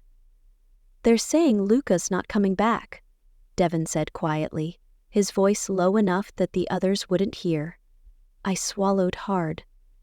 "Is that what you believe?" Devon tilted his head slightly, his wolf lingering just beneath the surface. "I believe he wouldn't have left if he thought you could handle this alone." The words sank deep, cutting through the thin layer of calm I'd built over the past few days. I forced the tension from my shoulders, exhaling slowly. "I'm not alone," I said, voice steady. Devon arched a brow. "Aren't you?" The crackling fire reflected in his eyes, sharp and unreadable. I didn't answer, because I wasn't sure how much of a lie it would be. That night, I trained alone. The others slept just beyond the tree line, their forms barely visible beneath the heavy stretch of darkness. I knelt by the fire, dragging a blade along the length of the branch I'd stripped bare earlier. The infection stirred softly, curling at the edge of my vision like smoke. It whispered the same thought over and over. Embrace the shift. I didn't fight it this time. I let the beast rise. Let the claws stretch longer. Let the silver flicker in my gaze until the wolf hovered just beneath the surface. And I stayed like that, balanced on the edge, toes brushing the line between man and monster. Because maybe if I leaned far enough into the shift, I'd stop falling. The fire had burned low by the time Elias arrived. I smelled him first, his scent curling faintly against the wind like pine and iron. It was subtle, the way all council wolves carried themselves. But I recognized it immediately. Elias had never been one to hide his presence. I didn't turn as he stepped into the clearing, boots crunching softly against the snow. The pack stirred faintly behind me, but none of them rose. They knew Elias wasn't here for them. He was here for me. "You picked a strange time to visit," I murmured, dragging the edge of the blade across the log at my feet. Wood splintered beneath the pressure, but I kept my gaze on the fire. Elias crouched beside the flames, warming his hands against the heat. His silver hair caught the flicker of light, though his eyes stayed sharp beneath the heavy shadows. "It wasn't by choice," Elias replied. I arched a brow, finally glancing in his direction. "Council business?" I asked. Elias's gaze shifted, lingering on the wolves gathered near the far side of the clearing. Devon met his stare from across the camp, but said nothing. "Not this time," Elias said softly. His voice didn't carry its usual calm. I set the blade aside, turning fully toward him. "Then why are you here?" Elias's eyes flicked to mine, unreadable beneath the firelight. "Cade," Elias said carefully. "He's hunting Luca." The words landed harder than I expected. I sat up straighter, my pulse quickening faintly beneath my ribs. "He wouldn't," I said, but the doubt already tasted bitter on my tongue. Elias gave a faint, humorless chuckle. "You know better than that, Aria. Kade doesn't play by the same rules the rest of us do." I stared at the flames, feeling the weight settle low in my stomach. Cade wasn't interested in territories or dominance. He collected wolves the way others collected weapons. And if Luca had walked away from me, he was vulnerable. "Where?" I asked quietly. Elias exhaled, leaning against his knees. "There's an old pack outpost near the southern pass," Elias replied. "My sources say Luca's been spotted there, alone." I rose to my feet, brushing snow from my jacket as I slung the blade across my back. "Tell me where it is." Elias's gaze darkened, but he didn't argue. I could feel Devon's eyes tracking me from the edge of camp as I crossed the clearing, but he didn't stop me either. "Aria," Elias said carefully, his voice dropping just enough that the others wouldn't hear. I paused near the tree line, glancing over my shoulder. "Cade wanted this," Elias continued, his gaze narrowing. "He wanted to pull you apart, to drive Luca away. If you leave now, you're stepping straight into his trap." The snow crunched beneath my boots as I turned fully toward him, the infection stirring faintly beneath my skin. "I don't care," I said. Elias's eyes lingered on me for a long moment, but he must have seen something in my face that stopped him from pressing further. Instead, he gave me the directions in silence, watching as I slipped between the trees without another word. I could feel Devon's gaze burning against my back, but I didn't look at him, because Elias was right. This was a trap, and I was walking into it anyway.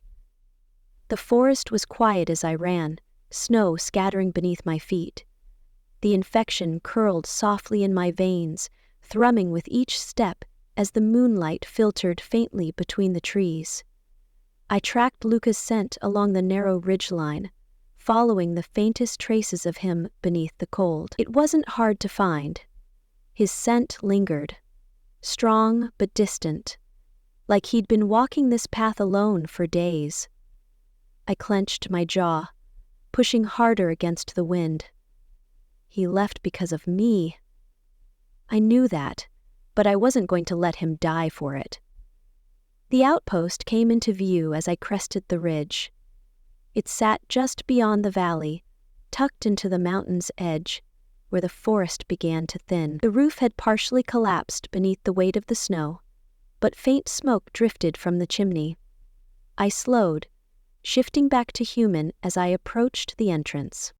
Luca's scent was stronger now, curling faintly beneath the pine. He was inside. I stepped carefully, feeling the wolf stir beneath my skin as I pressed my palm against the door. The hinges creaked softly as it opened, revealing the dim light of the fire burning low in the hearth. Luca sat near the far side of the room, his back to the entrance. "You're not supposed to be here," Luca said, his voice calm but distant. I lingered near the doorway, letting it shut softly behind me. "You left," I replied. Luca exhaled, leaning forward with his elbows on his knees. His hair hung loose over his eyes, and I could see the tension lingering in his shoulders, even from across the room. I had to. I crossed the space between us, stopping just short of the fire. "No," I said softly. "You didn't." Luca's gaze lifted slowly, his eyes catching the firelight. "You almost killed one of our own, Aria," Luca murmured. I stiffened, the memory twisting sharp in my chest. "I didn't." "But you could have," Luca interrupted, his voice firm but not unkind. I stared at him, feeling the weight of his words settle low in my stomach. Luca held my gaze for a long moment before shaking his head, exhaling softly. "I'm not leaving because I don't trust you," Luca said, voice quiet. "I'm leaving because I know exactly how this ends if I stay."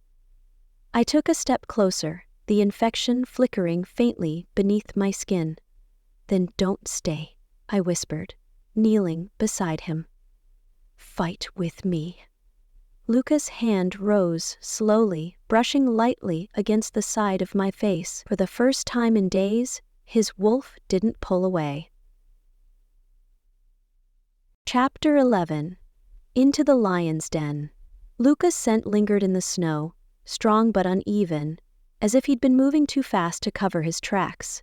I followed it through the narrow pass, heart pounding as the wind howled between the cliffs. The infection hummed beneath my skin, urging me forward, but I kept it contained, barely. Luca should have returned by now. I'd left him at the outpost 2 days ago, but when I returned this morning, the cabin was empty. Bare cold in the hearth, he hadn't left a note. He hadn't left anything at all. A heavy weight pressed against my chest, but I shoved it aside, keeping my focus on the tracks cutting through the frost ahead. Luca was still alive. He had to be. The old church stood just beyond the trees, half buried beneath the snow, its shadow stretched long against the ground, sharp and jagged beneath the pale winter sky. I stopped at the edge of the clearing, catching the faintest trace of blood on the wind. Not fresh, but not old enough to forget. I crouched low, brushing my fingertips against the snow. There. Footprints, scattered in the frost, leading toward the broken doorway. Of Luca's boots, but his weren't the only ones. I rose slowly, heart thudding hard enough for the wolf to stir beneath my skin. The infection flickered sharp at the base of my skull, whispering for release, but I shoved it down. I wasn't shifting yet, not until I knew who else was waiting inside. The wooden door creaked beneath my palm as I pushed it open. The smell of blood hit me first, not enough to signal a kill, but enough to make the wolf growl low beneath the surface. I stepped inside, letting the door drift shut behind me. and froze. The church was empty, save for 2 figures near the altar. Luca knelt at the center, shoulders braced, arms bound behind his back with thick iron shackles. Blood trailed from a fresh cut along his brow, but his eyes burned gold beneath the shadows. Cade stood beside him. His hands rested casually in his pockets, head tilted slightly, as if Luca had just told him simply amusing. His wolf flickered just beneath the surface, but he hadn't shifted fully. He didn't need to. Not yet. I stepped closer, boots scuffing softly against the stone. Cade's gaze lifted, eyes gleaming faintly beneath the pale light filtering through the shattered ceiling. "Aria," Cade said, voice smooth as ever. "You're early." Luca's head snapped toward me, eyes narrowing sharply. He hadn't expected me to come. "You shouldn't be here," Luca growled. Cade smiled faintly. "I told him you'd follow eventually. He said you were smarter than that." I clenched my jaw, stepping fully into the light. "Let him go," I said, ignoring the heat coiling beneath my skin. Cade arched a brow. "Let him go? After all the trouble he's caused me?" Cade glanced down at Luca, shaking his head. "You're lucky I haven't killed him yet." Luca bared his teeth, but Cade's wolves circled closer from the shadows, at least 6. I tightened my grip on the blade hidden beneath my jacket. Cade stepped forward, closing the space between us, but I didn't move. "You've changed," Cade murmured, head tilting slightly. "I can feel it. Stronger than before." I started to shove him from me, but his palms tightened around my neck. I didn't answer, because he wasn't wrong. The infection pulsed low beneath the surface, swirling deep enough that the shift flickered at the edges of my vision, tugging at my ribs. Cade's eyes darkened, but he didn't lunge. Not yet. Instead, he crouched beside Luca, resting his hand lightly against Luca's shoulder. I stiffened. "Do you know why I brought him here?" Cade asked, gaze lingering on me. I said nothing. Cade's grip tightened on Luca's shoulder. "To remind him," Cade said quietly, "that you don't belong to him. You never did." Luca's muscles tensed beneath Cade's hand, but the iron shackles didn't budge. Cade leaned closer to him, his voice barely above a whisper. "I could kill you right now," Cade murmured, "too low for anyone else to hear. Or I could let you watch as she becomes something worse than Marcus ever was." "Guard." Luca growled, but Cade's wolves pressed in tighter, forcing him back onto his knees. "I'll never let you touch her," Luca spat. Cade chuckled softly, rising to his feet. "Touch her?" Cade repeated, turning toward me. His gaze burned cold as his head tilted, studying the faint flicker of silver in my eyes. "I don't need to," Cade said. "She's already mine." I lunged, but Cade's wolves were faster. They collided into me mid-step, knocking the blade from my grip as the shift tore through my skin. The infection rose like wildfire, dragging me beneath the surface before I could stop it. By the time I broke free, Luca was gone. And so was Cade. Luca's blood was fresh in the snow. I crouched low, running my fingers along the faint trail his body had left behind, as Cade's wolves dragged him through the woods. The tracks twisted sharply down the ridge, disappearing into the dark pines below. They weren't trying to hide them. The wind shifted, carrying the faint trace of smoke and iron from somewhere deeper within the valley. Luca's scent lingered beneath it, but there was something else, something sharp and cold, curling at the back of my throat. "Silver!" I rose slowly, ignoring the burn of the infection rising beneath my skin. The wolf wanted out, but I forced it down. I couldn't lose focus now, not when Luca was bleeding somewhere in the dark. I moved quickly, boots sliding over the frost-covered ground as I followed the tracks deeper into the woods. The trees pressed in tighter the further I went, branches clawing at my arms. But I didn't stop. I couldn't. Luca had faced Cade alone because he thought it would keep me safe. But he was wrong. If Cade thought I'd let him take Luca without a fight, he didn't know me as well as he believed. The stronghold loomed in the distance just as the moon crested the ridge. It wasn't a castle, not in the way the word might suggest. Cade's stronghold was nothing more than an abandoned outpost, nestled deep in the forest where the council's reach had never fully extended. It had once been a sanctuary for wolves like us, those without a pack, without a home. Now it belonged to Cade. The large stone structure stretched high along the cliffside, broken only by the flicker of torchlight burning near the entrance. Wolves patrolled the perimeter, their eyes glowing faintly beneath the cover of darkness. I stayed low, crouching just beyond the tree line. Luca's scent was stronger here, tangled with blood and exhaustion. He was inside. But I was too late. I saw them before I could move.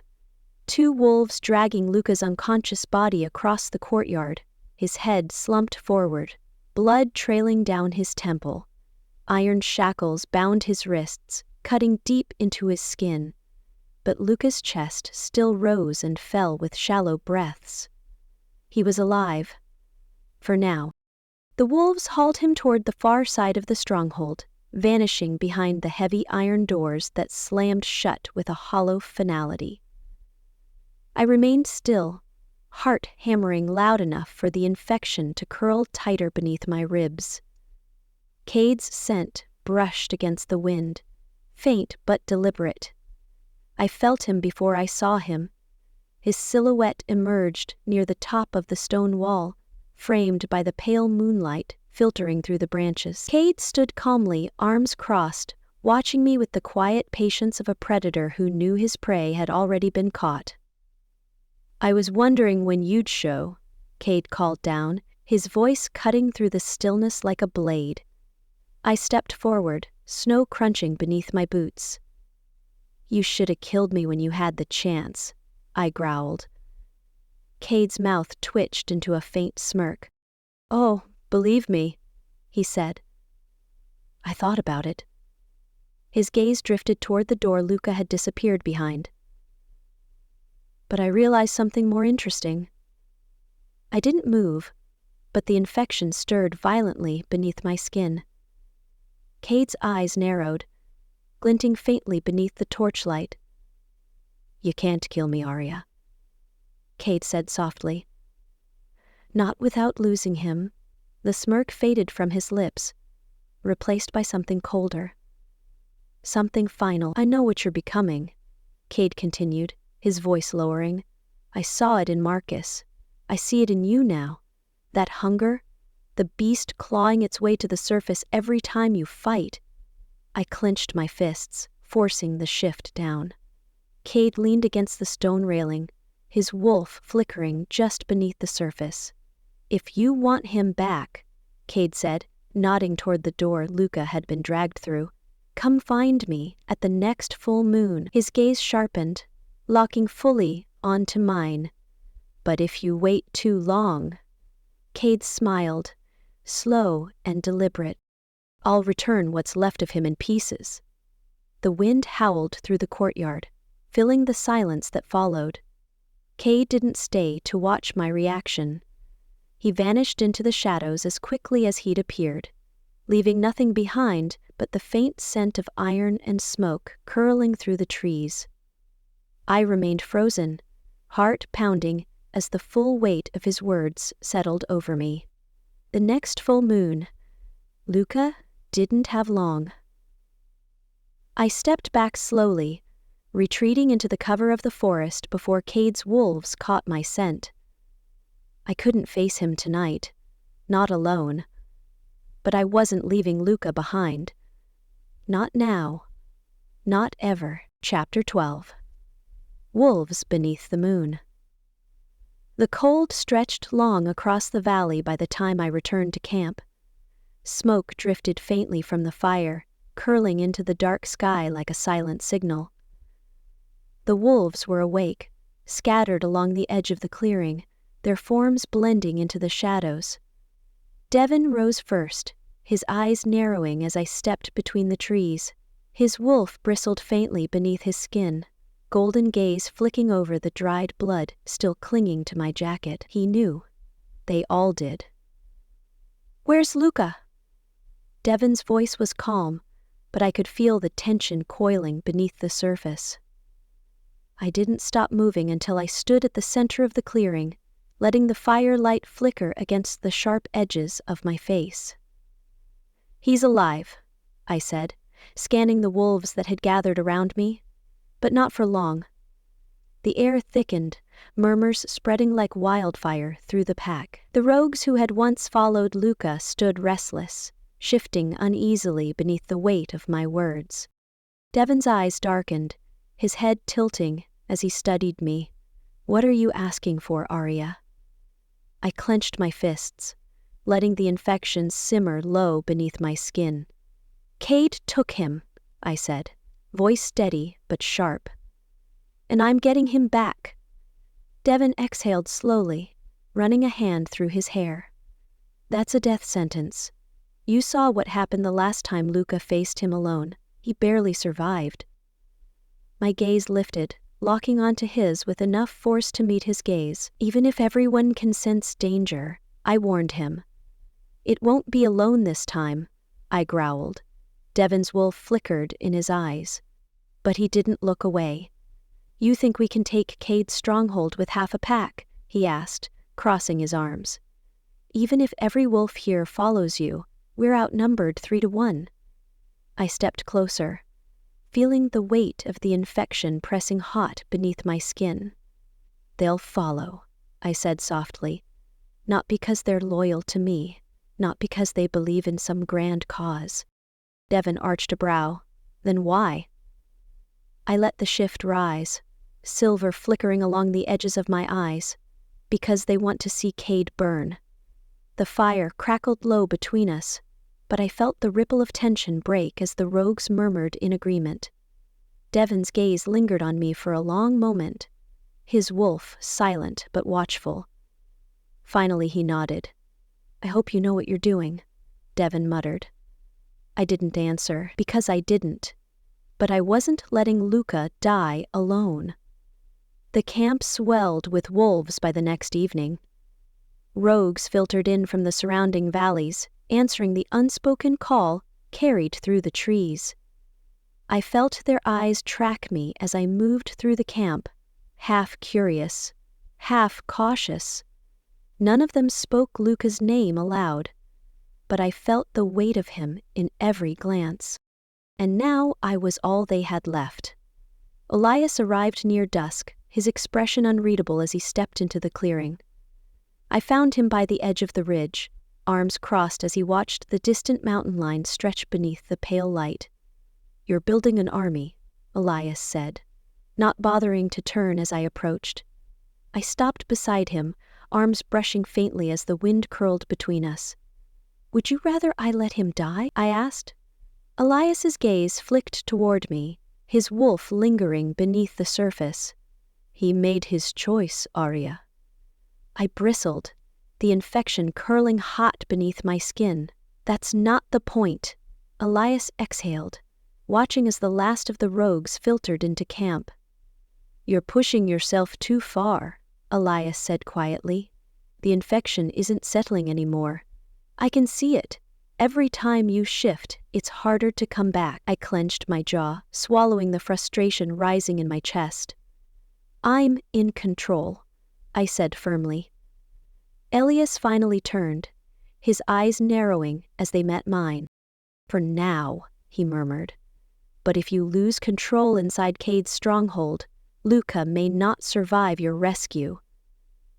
The words struck deep, cutting sharper than I expected. I forced the tension from my shoulders, exhaling slowly. "I won't lose control," I whispered. Elias studied me for a long moment, his expression softening just slightly. "You sound like Marcus," he said quietly. I stiffened. "I'm not Marcus." Elias's gaze lingered for a second longer before he turned, disappearing into the camp without another word. I watched him leave, feeling the weight of his warning settle low in my stomach. He was wrong. I wasn't Marcus, but even I couldn't deny the way the infection burned hotter now, like a fire I couldn't put out, and I wasn't sure how much longer I could contain it. The moon hung low over the ridge, silver light filtering through the canopy like the edge of a blade. I stood at the edge of the camp, watching as the wolves gathered beneath the trees. Silent shadows, moving in sync. They weren't Luca's pack anymore. They were mine. Rogues, exiles, and hybrids alike. All of them drawn by a single promise: vengeance. I felt their eyes tracking me as I moved, each step slow and deliberate. They were waiting for me to speak, to lay out a plan Luca would have carefully crafted. But I wasn't Luca, and I wasn't giving them the comfort of strategy. This wasn't a war we could win with patience. I stopped beneath the hollow pine at the center of camp, placing my hand against the rough bark. Luca's scent had faded from it, but I could still feel the echo of him, something familiar and grounding in the chaos. For a brief moment, I let myself hold on to it. Then I turned to face the pack. "The time for waiting is over," I called out, voice cutting through the cold like steel. "Cade thinks he can take Luca from us, tear him down and use him as bait." The wolves shifted, low growls rolling through the gathering like distant thunder. "He's wrong." I let the infection rise as I spoke, the silver flicker burning faintly at the edges of my vision. The air seemed to thicken beneath the weight of it, crackling softly between the trees. "We leave at dawn," I continued, scanning the faces gathered around me. "Cade's stronghold is waiting, and so are his wolves. There's no negotiating, there's no mercy." Devon stepped closer, arms crossed, his wolf lingering just beneath the surface. "How many do you think will die for this?" I met his gaze without hesitation. "As many as it takes," I replied softly. Devon's wolf stirred, but he didn't argue. I could feel it, the shift in the pack's energy, the way they watched me not as one of them, but as something else entirely. A hybrid. I stepped forward, the firelight catching on the edge of the blade strapped to my thigh. The weight of it felt lighter now, as if the infection had wrapped itself around the steel, making it a part of me. "We're not going to save Luca," I said quietly. "We're going to end this." The murmurs ceased, the weight of my words settling over the clearing like a storm. They didn't follow me because they believed in peace. They followed me because they wanted blood. And for the first time, I wasn't afraid to give it to them. I stood alone beneath the ridge long after the pack dispersed, watching as the moon climbed higher into the sky. The wind whispered through the trees, but I didn't feel the cold anymore. The shift hovered just beneath the surface now, closer than it had ever been. So close that I could feel the infection threading through every muscle, every breath. It didn't hurt, not anymore. I glanced at my reflection in the frozen stream near the tree line, catching the faint flicker of silver in my gaze. But this wasn't the soft glow of the moon. It was the mark of something else, the mark of an alpha. Not just a rogue, a hybrid alpha. I traced the edge of my reflection with the tip of my claw, watching as the surface rippled beneath the faint light. The infection wasn't something I could fight, it was part of me now. And when dawn came, Cade would know exactly what that meant. Chapter 13. The Heart of the Storm. The forest was silent in the moments before the first strike. Wolves crouched low along the tree line, eyes gleaming like distant stars beneath the heavy cover of night. The air hung thick, heavy with the scent of fur and iron. The promise of blood. I stood at the front, the wind curling through my hair as the infection stirred quietly beneath my skin. Devon shifted beside me, his wolf low and tense. "They know we're here," he growled. "I know," I whispered. Cade wasn't hiding, he was waiting. So was I. I stepped forward, boots pressing into the frost-covered ground as I raised my hand. The wolves behind me stirred, muscles coiling in anticipation, but none of them moved. Not until I did. The silver flicker of my hybrid side glowed faintly at the edges of my vision, but I held it steady, keeping the shift just beneath the surface. I needed to be sharp tonight. Devon's breath ghosted beside me, low and steady. "When this is over, you know the pack will expect you to lead." I didn't look at him. "I'm not doing this to lead." Devon's wolf flickered faintly beneath his gaze, but he didn't argue. He understood. This wasn't about power. It was about Luca. And I wasn't leaving without him. The first wolf lunged just past the southern ridge. His body twisted from the shadows, black fur blending seamlessly with the frost-bitten pines as he broke from the tree line. His jaws snapped at Devon's throat, but I was faster. My blade caught him mid-stride, dragging him to the ground in one clean motion. Blood spilled hot against the snow, steam rising from the dark pool curling beneath his body. The pack moved behind me, shadows slipping between the trees as they collided with Cade's wolves in a blur of teeth and silver. The infection surged beneath my skin, screaming for release, but I shoved it down, cutting through the chaos with cold precision. I wasn't here for them.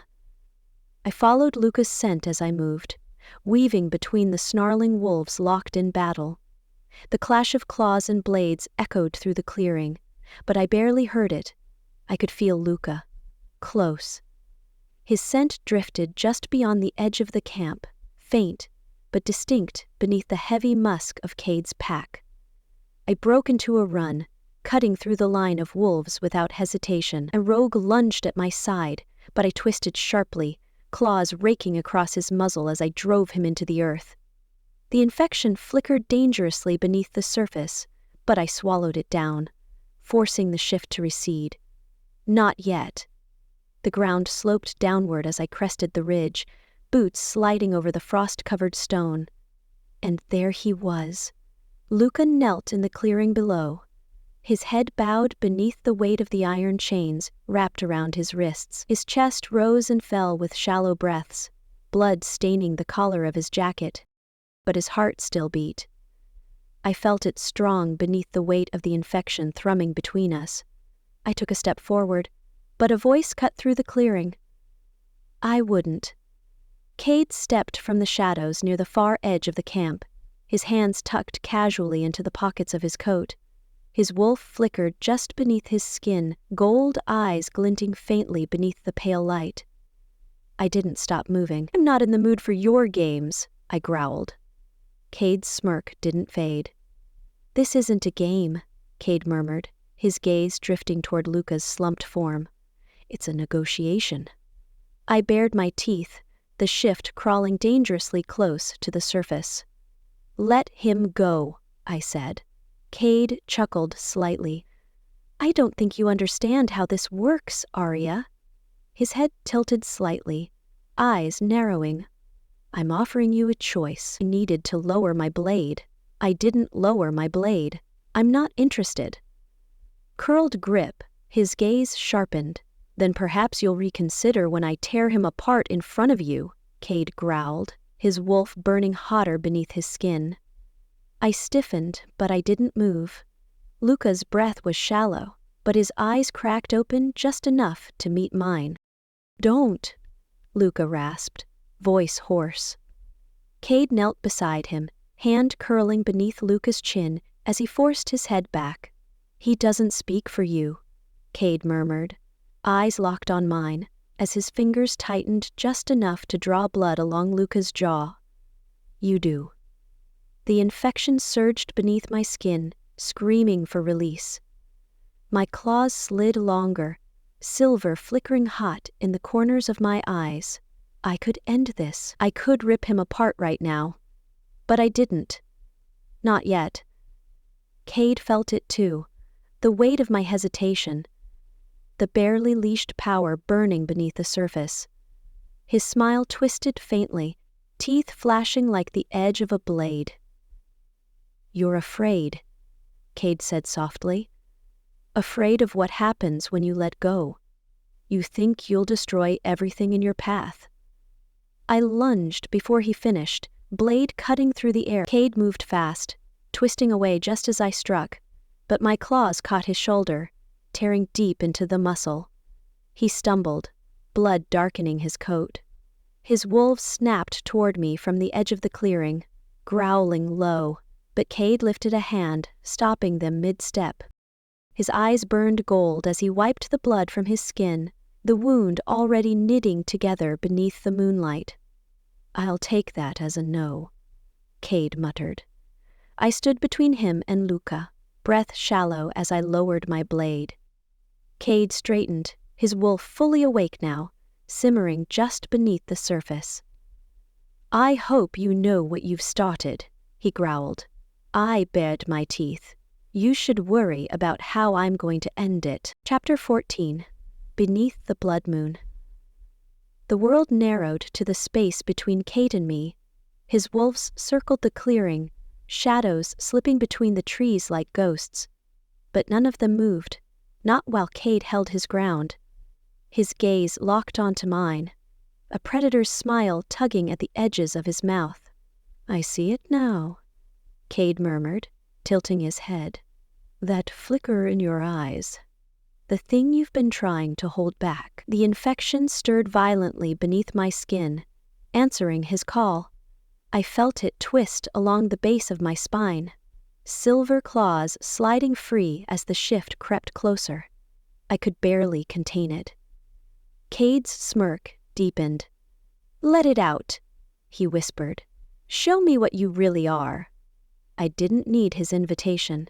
The shift tore through me without hesitation, shredding my bones and skin in one fluid motion. My wolf erupted from beneath the surface, but the infection wove through it, twisting the form into something sharper, something more. I hit the ground on all fours, breath curling white beneath the cold air. Cade shifted instantly, black fur rippling across his form, but I was faster. I lunged, closing the distance between us in a heartbeat. My claws caught his shoulder, driving him into the snow. But Cade twisted beneath me, jaws snapping just shy of my throat. He wasn't holding back. Neither was I. The clearing erupted in snarls and shadows as we crashed into the trees, teeth flashing beneath the pale moonlight. I felt the infection burning hot in my veins, urging me to sink deeper into the shift. To finish him. You're fast, Cade growled, voice edged with amusement even through the shift. But you're holding back. I didn't answer. I couldn't risk turning my back on Luca. Cade lunged again, jaws grazing the edge of my throat, but I shoved him off, sending him crashing into the frozen underbrush. He rolled to his feet, blood dripping faintly from his muzzle. You can't protect him forever, Cade growled, circling closer. Many of us dies tonight, Aria. You know that. I bared my teeth, lowering my stance. Then I hope you made peace with whatever god you still believe in. Cade lunged, and I met him head on. Cade lunged at me, rocking me on my feet. Cade's jaws snapped inches from my throat. I twisted beneath him, driving my claws into his flank, feeling the crack of ribs beneath the force of the strike. He staggered, but didn't fall. Blood soaked the snow at our feet, steaming beneath the cold. He should have stayed down, but Cade was too proud, or too stubborn. to know when to die. He lunged again, this time forcing me back toward the tree line. My wolf bristled beneath the weight of the infection, heart pounding with the effort to hold the shift steady. I didn't have long. Luca's heartbeat thrummed faintly behind me, growing stronger by the second, but his scent was still laced with exhaustion. He couldn't fight. Not like this. Cade's eyes gleamed, sensing my hesitation. "Protecting him won't save you," Cade snarled. His breath ghosted against the cold as he paced, head low, muscles rippling beneath dark fur. "You can't win this fight." I dropped lower, claws curling into the frozen ground. "I don't need to win," I growled, the silver in my eyes burning brighter. "I just need you dead." Cade's growl deepened, but before he could strike, a second wolf burst from the shadows behind him. Luca's wolf collided with Cade, slamming him into the snow with enough force to crack the earth beneath him. Iron shackles dangled from his wrists, broken clean apart. He'd freed himself. Cade twisted violently beneath Luca's weight, knocking him aside, but Luca didn't back down. His fur bristled as he stepped between Cade and me, shoulders squared, blood trailing faintly from the fresh wound along his temple.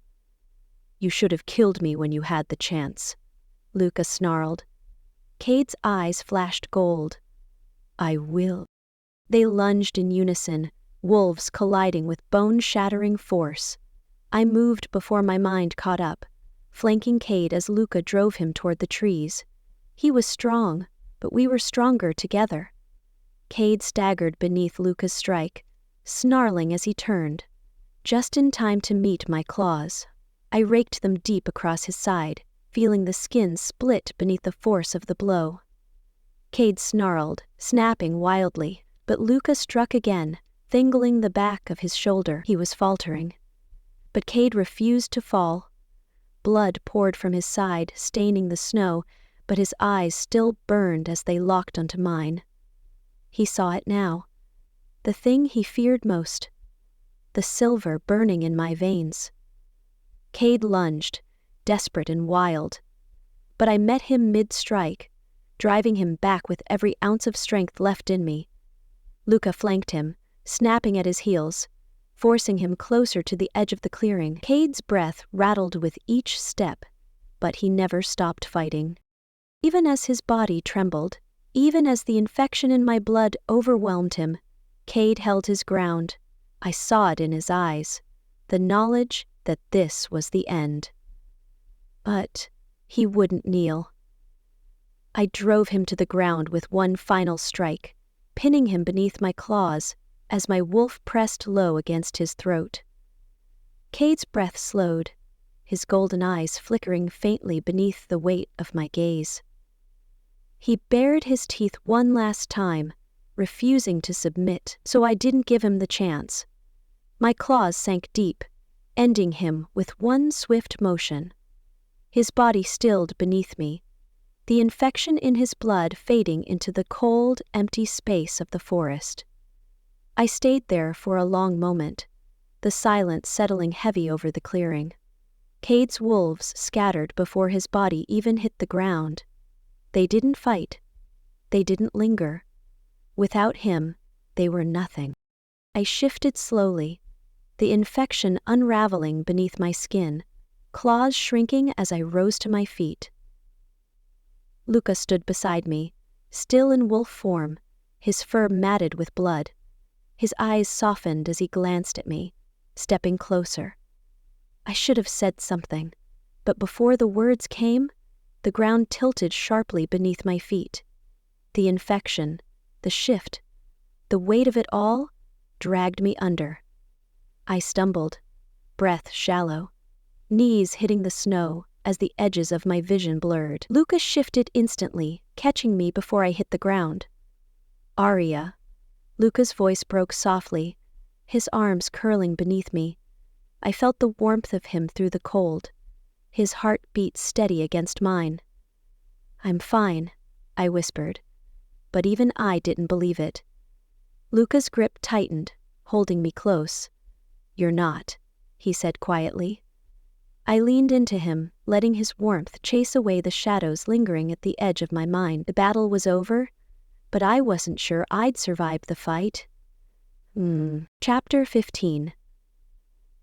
Dawn of the Hybrid Queen. The camp was quiet when Luca and I returned. The battle had left its mark: scarred trees, scorched ground, and the faint scent of blood lingering beneath the frost. Wolves moved between the tents, some tending to wounds, others keeping watch along the tree line. But they weren't the same as when we'd left. Cade's name was no longer whispered like a threat. He was gone. And they were still here. Because of us. I felt their eyes follow Luca and me as we crossed the clearing. Devon stood by the main fire, arms crossed, watching in silence as we approached. His wolf lingered just beneath the surface, but there was no challenge in his gaze, only recognition. They didn't bow. They didn't need to. I wasn't here to be worshipped. Luca's hand brushed against mine, grounding me as we passed through the circle of wolves. Sought the faintest flicker of silver in his gaze. Not submission, but trust. He wasn't leading them anymore. I was. Luca waited until we were alone to speak. The moon had risen high by the time the camp settled, but I hadn't slept. I sat by the edge of the clearing, watching the fire burn low, feeling the infection still humming faintly beneath my skin. Luca joined me without a word, lowering himself onto the frost-covered log beside me.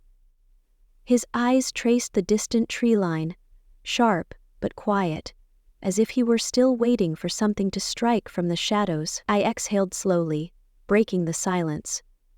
"You don't have to stay awake," I said softly. "Cade's wolves are gone." Luca's gaze didn't shift. "I know." I waited, but his shoulders remained tense, his hands clasped lightly in his lap. "Then what is it?" I asked. Luca hesitated. His breath left him in a slow exhale, curling white against the cold. "I almost lost you," Luca murmured, Finley turning toward me. His voice was quiet, but there was no mistaking the weight beneath his words. I met his gaze, searching the flicker of gold that lingered behind his wolf's eyes. "You didn't," I said softly. Luca's brow furrowed, his jaw tightening faintly. "I might next time." I reached for his hand, threading my fingers lightly through his. Luca's grip tightened, his thumb tracing the scar along the edge of my palm, the one he'd stitched himself after Marcus's fall. "There's always going to be a next time," I whispered, my voice softer now. "But I'm still here." "And so are you." Luca exhaled slowly, the weight in his chest easing slightly. His hand rose, brushing a lock of hair from my face, tucking it behind my ear. His touch lingered. "You led them," Luca said, his voice barely above a whisper. "Not just in battle. You stood when they couldn't." I swallowed hard, feeling the heat rise faintly beneath my ribs. "I didn't do it alone." Luca's gaze softened, his thumb trailing lightly along the curve of my jaw. "You didn't have to," Luca murmured. "But you still did." For the first time, there was no hesitation behind his eyes, no lingering shadow of doubt. Luca wasn't holding back anymore, and neither was I. The infection stirred faintly beneath my skin, but it didn't burn like before. It settled. I wasn't just the wolf Luca had bitten. I was something more. Luca's arms curled around me, pulling me closer, until my head rested against his chest. His heartbeat steadied beneath my ear, warm and grounding beneath the weight of everything that had come before. I closed my eyes, letting the fire crackle softly in the background. Cade was gone, but I wasn't naive enough to think this was over. There would always be another threat, another fight. But this time, I wouldn't face it alone. Luca pressed his lips lightly against my hair, holding me tighter beneath the cold. "I'll stand beside you," Luca whispered. Wherever this leads. I smiled faintly against his chest. I know, I whispered back. Because I wouldn't have it any other way. The sun was just beginning to crest over the ridge when the council arrived. They didn't announce themselves. They never did. Elias led the procession, his silver hair catching faint glimmers of light as he crossed the clearing, boots silent against the frost. The wolves behind him moved like shadows, their expressions masked beneath the weight of their status. Alpha wolves. Every one of them. I felt Luca stiffen at my side as we stepped forward to greet them, his wolf flickering faintly beneath the surface, but he didn't speak. This was my fight. Elias's gaze swept over the camp, lingering on the wolves, my wolves, scattered along the tree line. Rogues. Exiles. Hybrids, wolves the council would have hunted not long ago. They said you killed him, Elias said softly, stopping just short of arm's length. His eyes narrowed faintly, searching for the truth in mine. I did, I replied, holding his gaze without flinching. Cade's gone. The weight of those words settled over the clearing, rippling through the wolves gathered behind us. Somewhere near the fire, Devon exhaled sharply. Cade had ruled through fear for too long. Now there was nothing left but ashes. Elias's gaze flicked toward Luca, but his attention shifted back to me just as quickly. You've left the council with an opportunity, Elias continued carefully. One we'd prefer to extend to you directly. I arched a brow, waiting. Step forward, Elias said, his voice low but deliberate. Take Cade's seat among the alphas.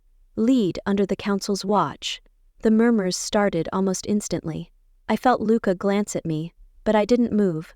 I could see it in Elias's eyes, the unspoken offer wrapped in chains. Cade's throne wasn't empty, it was waiting for someone to bleed for it.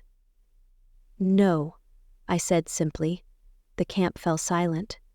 Elias's brows furrowed faintly, but he didn't seem surprised. Refusing the council has consequences, Elias warned, his gaze hardening. Without an alpha, you leave this pack vulnerable. There are others who will challenge your right to lead. I smiled faintly, letting the infection simmer just beneath the surface. They're welcome to try. Elias held my gaze for a long moment, but whatever he saw there was enough to stop him from pushing further. His eyes flickered silver in the morning light before he exhaled, shaking his head. You've always been stubborn, Elias muttered. I stepped closer, keeping my voice low. I'm not interested in power plays or council politics, Elias. The wolves here, they don't belong to the council. They never have. I glanced over my shoulder, catching Devon's gaze, then the others. We don't need a seat at their table, I said, turning back to Elias. We'll make our own. Elias studied me for a moment longer, his expression unreadable. Then, with a soft grunt of acknowledgement, he stepped back. The council won't interfere, Elias said, raising his voice just enough for the others to hear. But if you stray too far outside the lines, Aria, I'll know, I finished for him, arching a brow. A flicker of amusement tugged at the edges of his mouth, but it faded just as quickly. Good luck, Elias said simply, before nodding to Luca. With that, he turned and slipped back into the woods, the other alphas trailing silently behind him. Their presence faded with the rising sun, leaving nothing but the faintest echo of their footsteps in the frost. Luca shifted closer, his shoulder brushing against mine. You really don't make things easy for yourself, Luca muttered, watching as Elias disappeared beyond the ridge. I smiled faintly, feeling the infection settle deeper into my bones. No longer a curse, but a crown. I'm not interested in easy, I whispered. Luca's arm curled lightly around my waist, pulling me closer as the warmth of him pressed against the cold. I know, he said, his lips brushing softly against my hair. We stood together at the edge of the clearing, watching as the sun climbed higher over the valley. The wolves moved quietly behind us, their footsteps light but steady as they returned to their work. Their home. Cade was gone, but his shadow had left something behind. A new pack. A place for wolves who didn't fit the council's mold. Hybrids, rogues, and exiles alike. I wasn't their alpha in the traditional sense, but they followed me anyway, not because of blood, unbrokenly grounded in the presence of the universe. Not because of fear, because they saw what I was, and didn't turn away. Luca's fingers laced through mine, grounding me as the weight of it all finally began to settle. "We did it," I whispered. Luca's grip tightened, but he didn't answer, because somewhere, hidden beneath the rustling pines, I felt it. The gaze of something else, watching, waiting. The infection curled faintly beneath my ribs, but I didn't let the wolf rise, not yet. Because I knew this wasn't the end. It was only the beginning. The end.